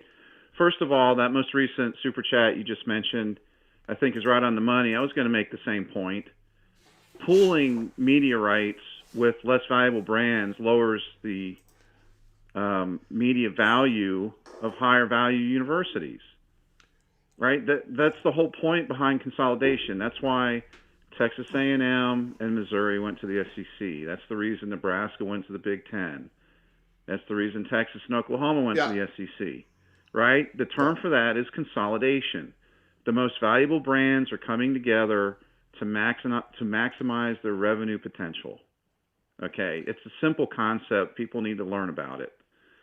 And then there was a caller earlier who was saying that, hey, these they're supposed to be student athletes. I disagree with that. That's the student athlete is an old concept. We had it for like 150 years or something like that. And basically what was going on that whole time was that the NCAA was unconstitutionally limiting the revenue of students.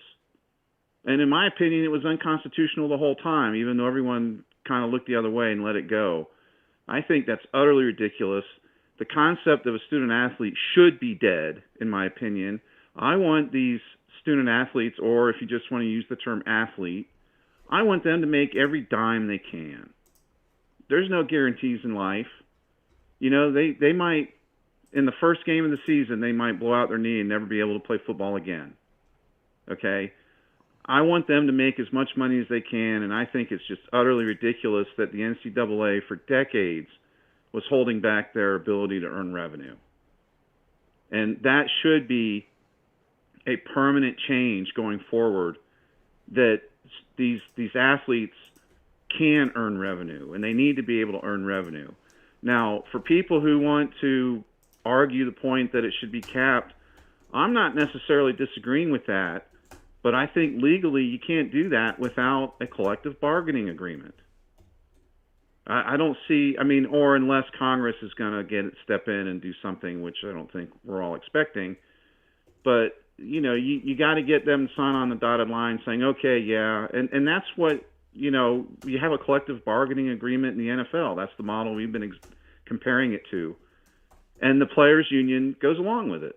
There's a salary cap, so it limits what teams can spend on revenue, spend on salaries, and the players are fine with it.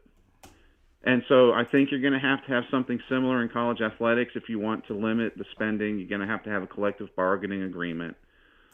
And then the previous caller that said that all these word salad things are just going to cause the SEC to go into a silo, I agree. Greg, I almost feel like these word salads have the intention of driving the SEC into its silo. I wouldn't want to be a part of any of these ridiculous things, a 14-person committee deciding what's fair. What a bunch of crap. Yeah, it is. It's a bunch of crap. That is just total garbage. It is. And listen, the Big Ten, I'll just want to say this. The Big Ten and the SEC got to where they are by being smart about their business. Okay?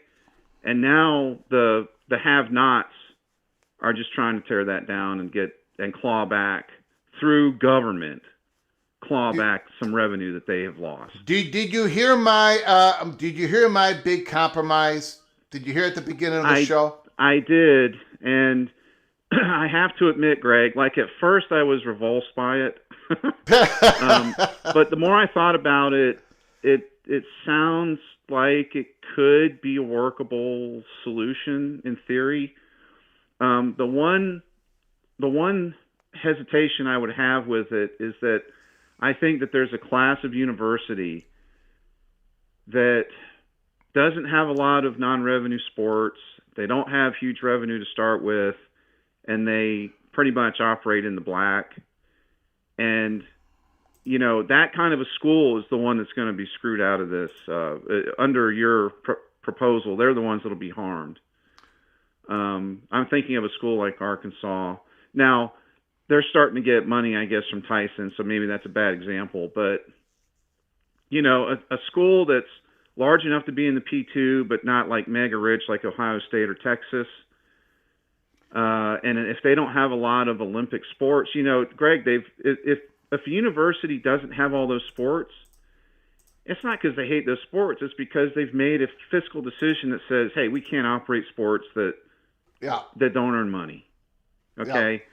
And to me, you're going to punish them by saying, okay, well, we're going to take the extra money from universities that spend a lot, and there'll be some kind of a tax like you're saying, and we're going to direct that to non-revenue sports.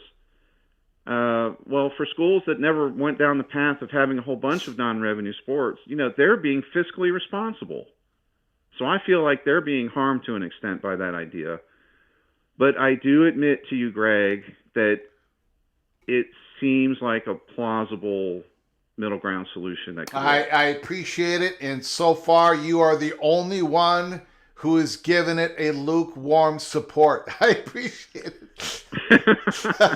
Well, I just, I don't like the idea of the government mandating how universities spend their revenues. Yeah. And I just sort of cringe at that. Yeah. And there's a lot of schools, Greg, that really, truly value their non-revenue sports and their scholarships and those athletes. And I don't want to rain on that parade. Yep. But for them to be able to draw money from other schools to pay for their non-revenue sport, they should have to live within their own budget. Mm-hmm. That's my, in my heart, what I wish could be done is that schools should have to live within their budget. And, I don't know. It's really hard to come up with a solution that everyone's going to agree to. I mean, this is a tough nut to crack. And I think that there was a caller earlier who made the point that no one's going to be happy with the results. Yeah. Which probably means it truly is some kind of a compromise. So I think that was a good point. But anyway, I just had to vent. You got it, buddy. Of these issues. And the more we bandy around, the more these ideas get bandied about, the SEC is going to go in its silo, I feel like. That's just, and I didn't want that to happen, Greg. I don't think it's good for college athletics. Yeah. But I kind of feel like that might be where they're going to go. So, but anyway, hey, you're doing great. Keep up the good work. I'm enjoying your shows. I appreciate it. Thank you, sir. Thanks, Greg. Talk to you later.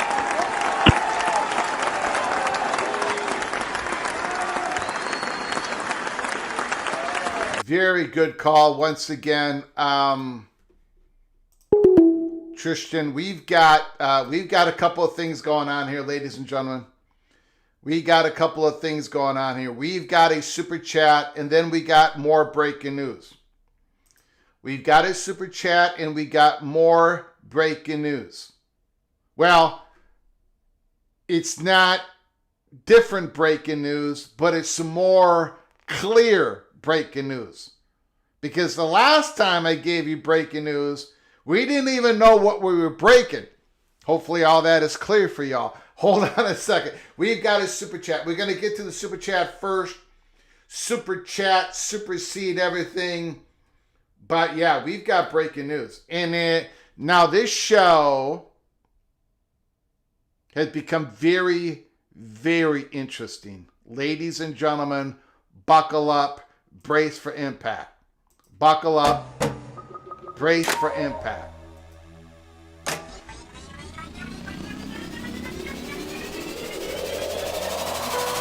We got a $5 holler. $5 holler from Buck Wargo. If they're going to amend the Sports Broadcasting Act, they need to extend NFL ban the third Saturday in December to protect college football. That's not a bad idea. That is not a bad idea, Buck Wargo. Yes, they need to extend NFL ban the third Saturday. Extend that thing all the way to December. Ban NFL on Saturdays, 3rd December. Not a bad idea. They're probably not going to get. The NFL is mighty strong. The NFL is going to renegotiate. We haven't even touched. We got breaking news. Everybody hang on. Everybody's got to hang on here. Don't go anywhere. Don't go anywhere. But at some point, we're going to have to talk about this NFL negotiating the media rights. And it's all going to be done by the end of summer, or at least by the end of 2026. The ramifications of that on everything in college sports, holy smokes. But we got breaking news. Thank you, Buck Wargo. Thank you so very much. Breaking news, breaking news, breaking news. Nick Kelso, buckle up. Jose, buckle up. Tough Tony, buckle up. Rich Austin, buckle up. Chris Brown, buckle up. Tom DeBay, buckle up.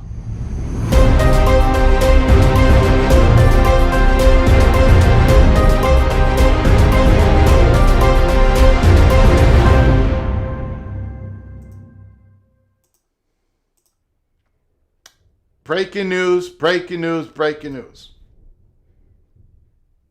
Breaking news, breaking news, breaking news. We're going to have to talk about it. Pete Knuckles of On3 makes it clear. Senators Eric Schmidt and Maria Cantwell have released a bipartisan discussion draft of the College Sports Competitiveness Act that they will be introducing next week. The legislation provides a new antitrust exemption allowing college football schools to jointly sell media rights and makes it optional for conferences and schools to pool their media rights together. Optional. Optional. Optional. Optional. Not mandatory.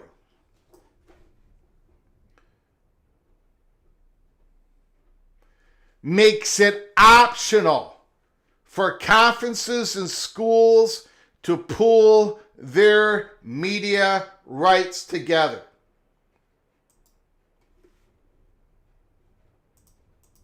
Holy smokes.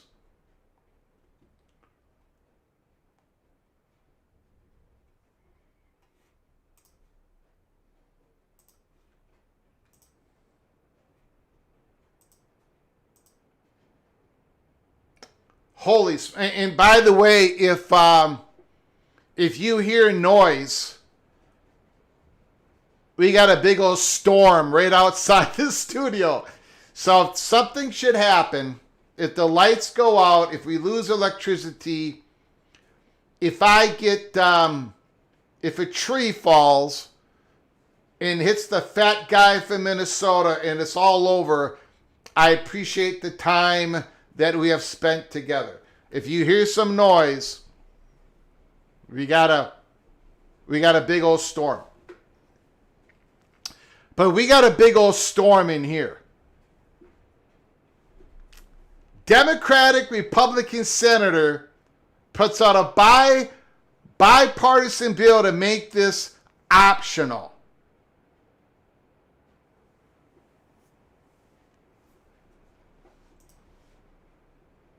Jared Jones, yes. Rod Nix, oh boy. This makes way for a P2 breakaway. Or not. Or not. Or not. Now, what is interesting in this bill, if you do this, if you decide to do this merger of conferences pulling your media rights together, you got to go through the 14-member panel. Remember, we read all that? That's all in. All of that is in. Hold on, everybody. Let me see if I can...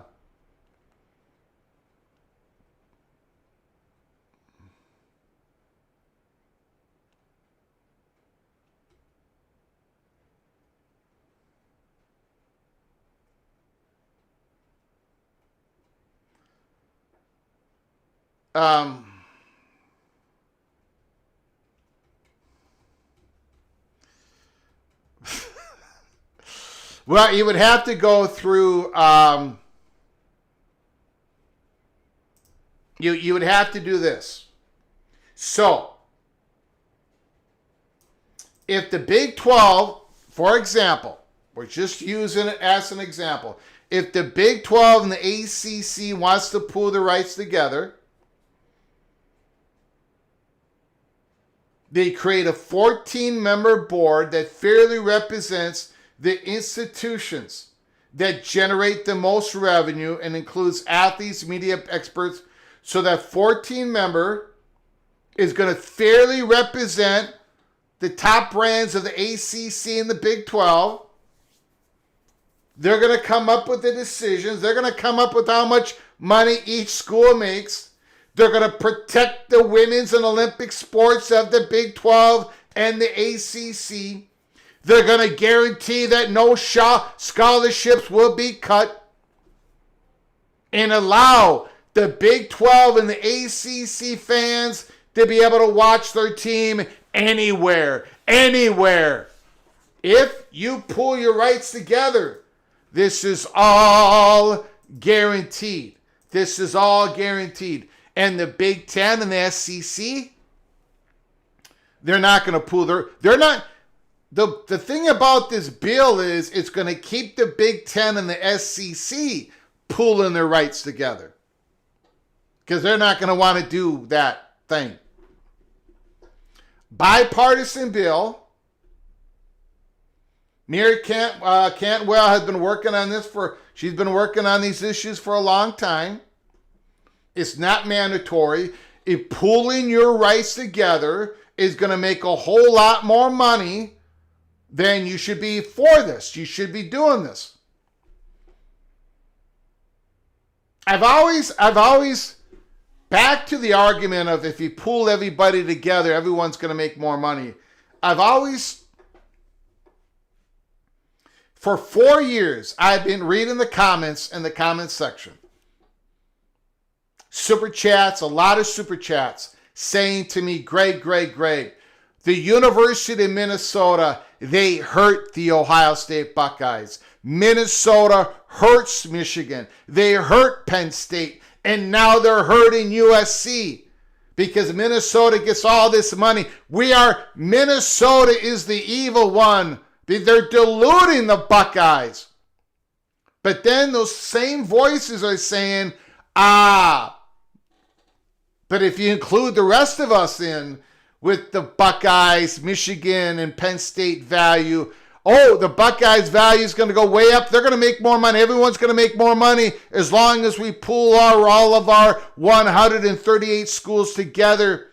And the theory is because if you don't get in this bidding war, if you don't get in this 138 team bidding war of everybody pulling their rights together, well, then you're going to be left out. You're not going to get any content.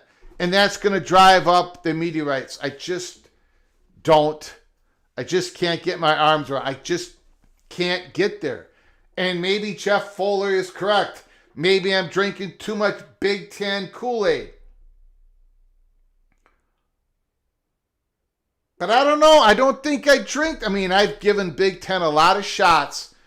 I've given them the elbow a lot of times here in the last 4 months. A lot of shots.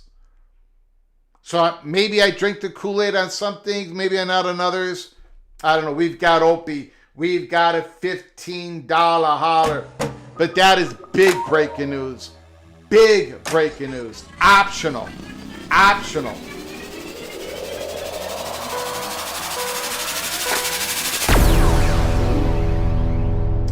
OBD done. $15 holler.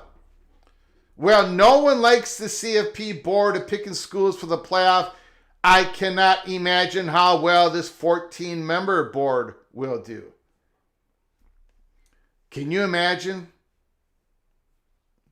But that's what supporters want. If we all pulled our rights together, some board, some entity, Cody Campbell's plan, it's a government entity, some faceless. Who do they report to? Who are they accountable to? But now if it's just the ACC and the Big 12, are people going to be in favor of this 14 board member doing the work for them? I don't think they are. Cody Campbell's going to be against this, by the way. Cody Campbell's going to be saying everybody or nobody.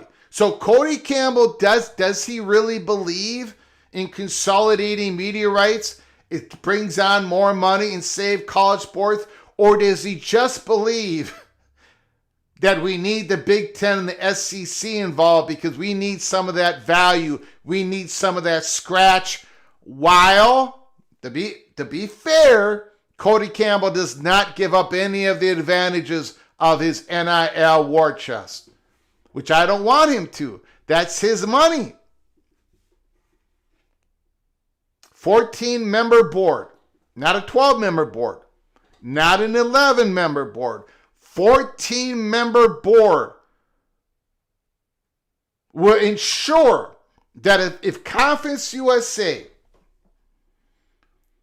and the MAC, if they pool their rights together, this 14-member board is going to assure all of you that they're both going to make more money. All the schools in both conferences are going to make more money.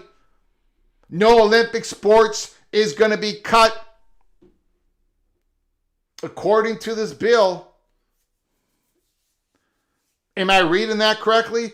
Now, Opie, I'm going to get to your next. Opie, I'm going to get to your next super chat in a moment here. I just want to squeeze this in. Did I interpret that right in that the school can negotiate its own deal? There was some language. It says conferences and schools. So there is a possibility. I'm just going to throw this out there. There is a possibility that the Buckeyes, Notre Dame, Alabama, Georgia, they all suddenly become independent. This ain't going to happen. I don't think it's going to happen. But under this bill, I think you get some schools say, okay, we're out of this Big Ten. Minnesota drives down my value too much. The Minnesota Golden Gophers dilute my value too much. We're out of here. The Buckeyes are out of here. Michigan. Maybe this is what Michigan's been waiting for. Michigan, Buckeyes, Georgia, Alabama, whatever. They go independent, but they pool their media rights together to sell on the open market. It sounds like that's what this bill says.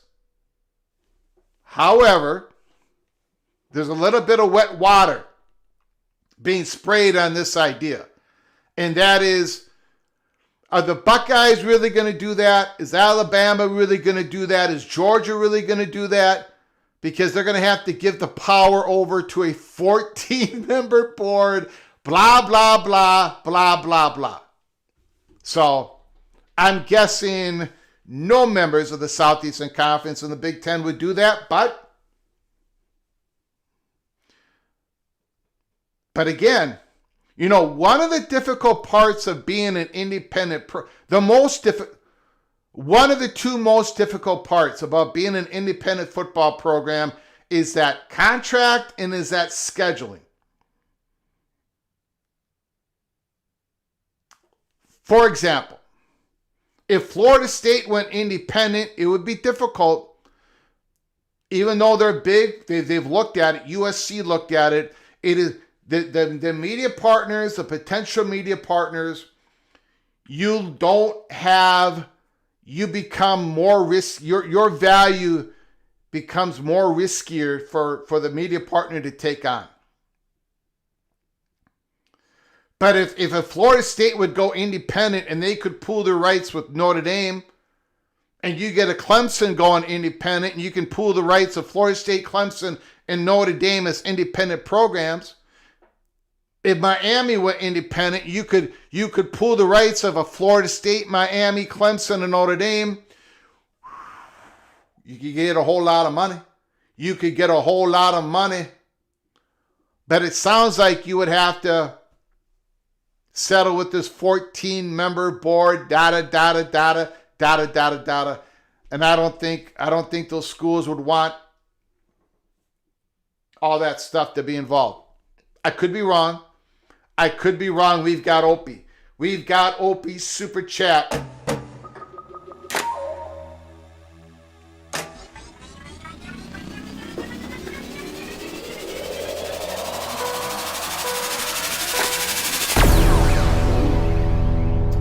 Great. Hey, Greg. I said Greg so much I forgot what I wanted to say. Oh, gosh. I say that too much.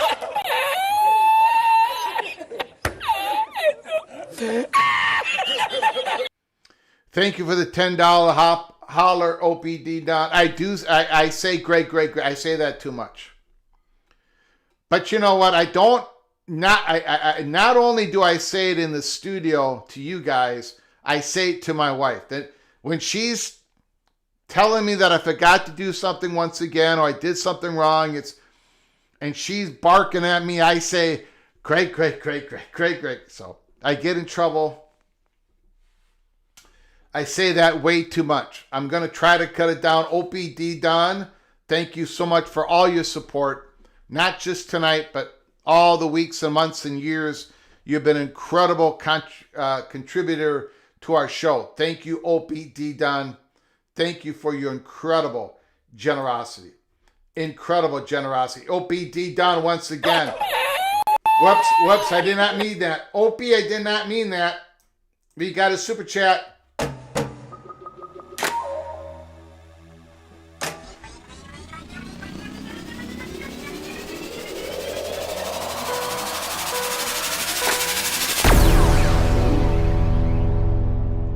Does this 14-member board have to be unanimous?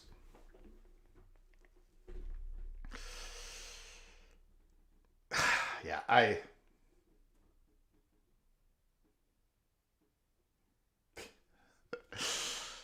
it better not have to. It better not have to be unanimous. Maybe they should make it a 15-member board or a 13-member board, because you're probably going to have a tie in there. You're going to have to flip a quarter. The more I think about it, the more this bill's not going to pass. Why would the ACC and the Big 12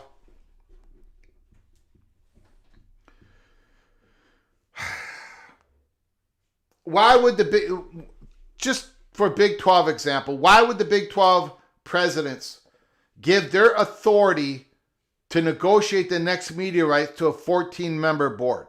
They're not. But that's the same reason why the Big Ten and the SEC have said, hell no, from the very beginning. You're just not going to do that.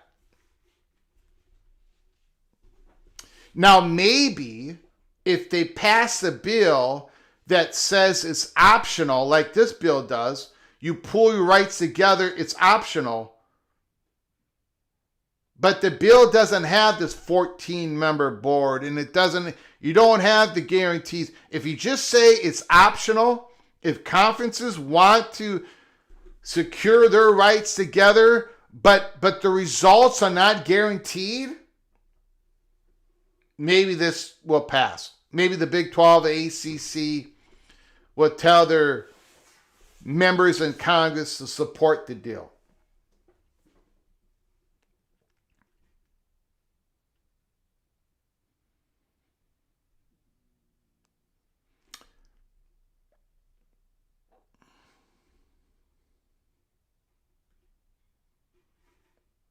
Just the Ohio State and Michigan game is worth a third of the Big Ten media rights. If that's true, why in the hell would Ohio State and Michigan ever agree to pooling the media rights together of everybody? Their value is not going to go up. It's going to go straight down. The money they're going to get is going to go straight down, if that is true. See, you can't, people want to argue it both ways. The top of the Big Ten should leave the bottom of the Big Ten, because the bottom of the Big Ten is dragging the top of the Big Ten down.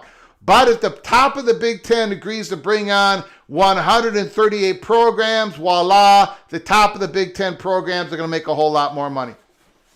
That argument just doesn't fly, and it's not flying in SEC country or the Big Ten. If the big names pool their media rights, who are they going to play? They'll get a, just because they're independent and they pool their media rights, they'll have a schedule. They'll be able to get I think they'll be able to schedule. Yeah, I don't think that would be a problem. Maybe I'm wrong, but I don't think that would be a problem.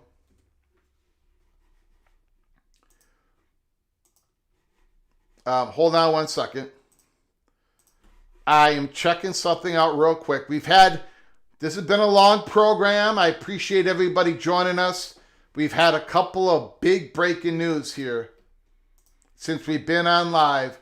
We've had a couple of big breaking news. Everybody hold on a second.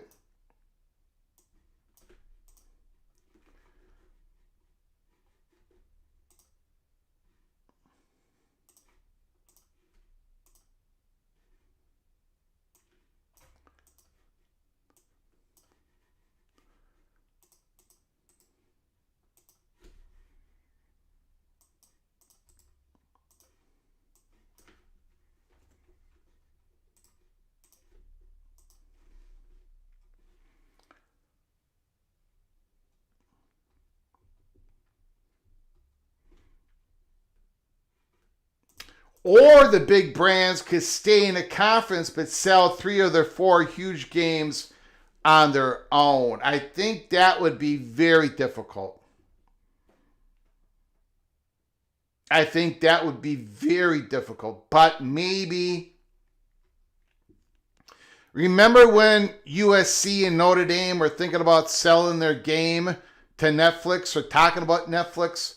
And the Big Ten said, what the hell are you doing, USC? Maybe the bigger brands would have the rest of the conference teams acquiesce, right? Acquiesce and say, okay, you can sell 1 game and then you can keep all the money, but it's got to be like a non-conference game. Maybe something like that. We're just throwing out ideas, speculating.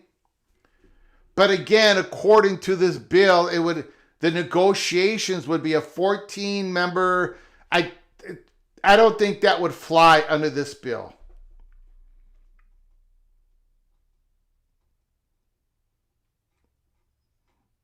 What a show. What an absolute show. Legendary live show today. My goodness. My goodness.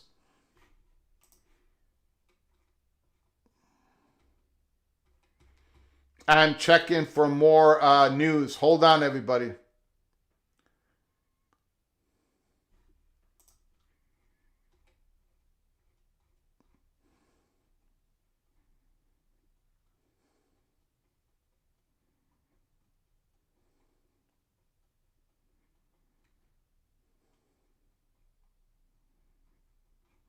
Josh Pate.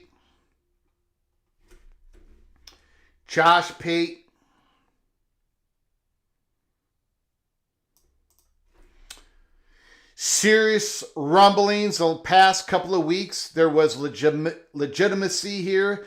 SEC and the Big Ten publicizing the age page stance was the alarm bell they were concerned about. Josh Pate talking about this bill from Schmidt and Maria Cantwell. So a Democratic senator, Maria Cantwell, who's been working on this issue for a long time, is not going with Cody Campbell on this. This is not what Cody Campbell wanted. Very interesting. Extremely interesting.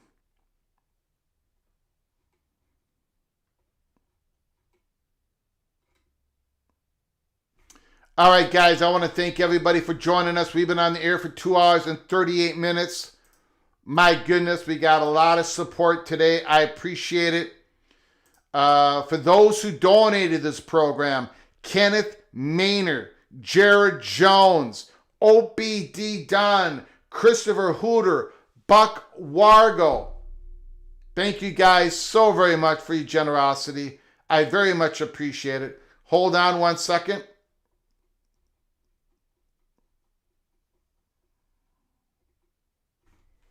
Okay. I think that is old news. People keep sending me stuff. I want to thank everybody who donated this program. Thank you for keeping the lights on. Thank you for growing the channel. I appreciate it. For those who are new to our program, who haven't done it yet, or who have left us but come back, please subscribe to our channel. Ring the notification bell. Ring that notification bell. And smash the like button if you've liked our content today. If you did not like our content today, hit the thumbs down button. Please hit the thumbs down, the thumbs up, whatever you need to do, whatever you feel like doing, do it here at Peek Around the Corner. I want to thank all the comments, the great phone calls that we received. I appreciate it. A lot of disagreement in the chat, some agreement in the chat, not a whole lot of love for my great compromise. I'll try to come up with another one. I will try to come up with another one. The Olympic tax. The Olympic tax to help fund Olympic sports in the smaller athletic departments and universities across this great country of ours. But that's it. We're going to be going live Saturday, Sunday, all weekend long. We're going to be covering this story and others in college football. Buckle up, brace for impact. Until next time, from all of us at PATC to all of you, please you all take great care of each other. And as always, God, family, Golden Gophers.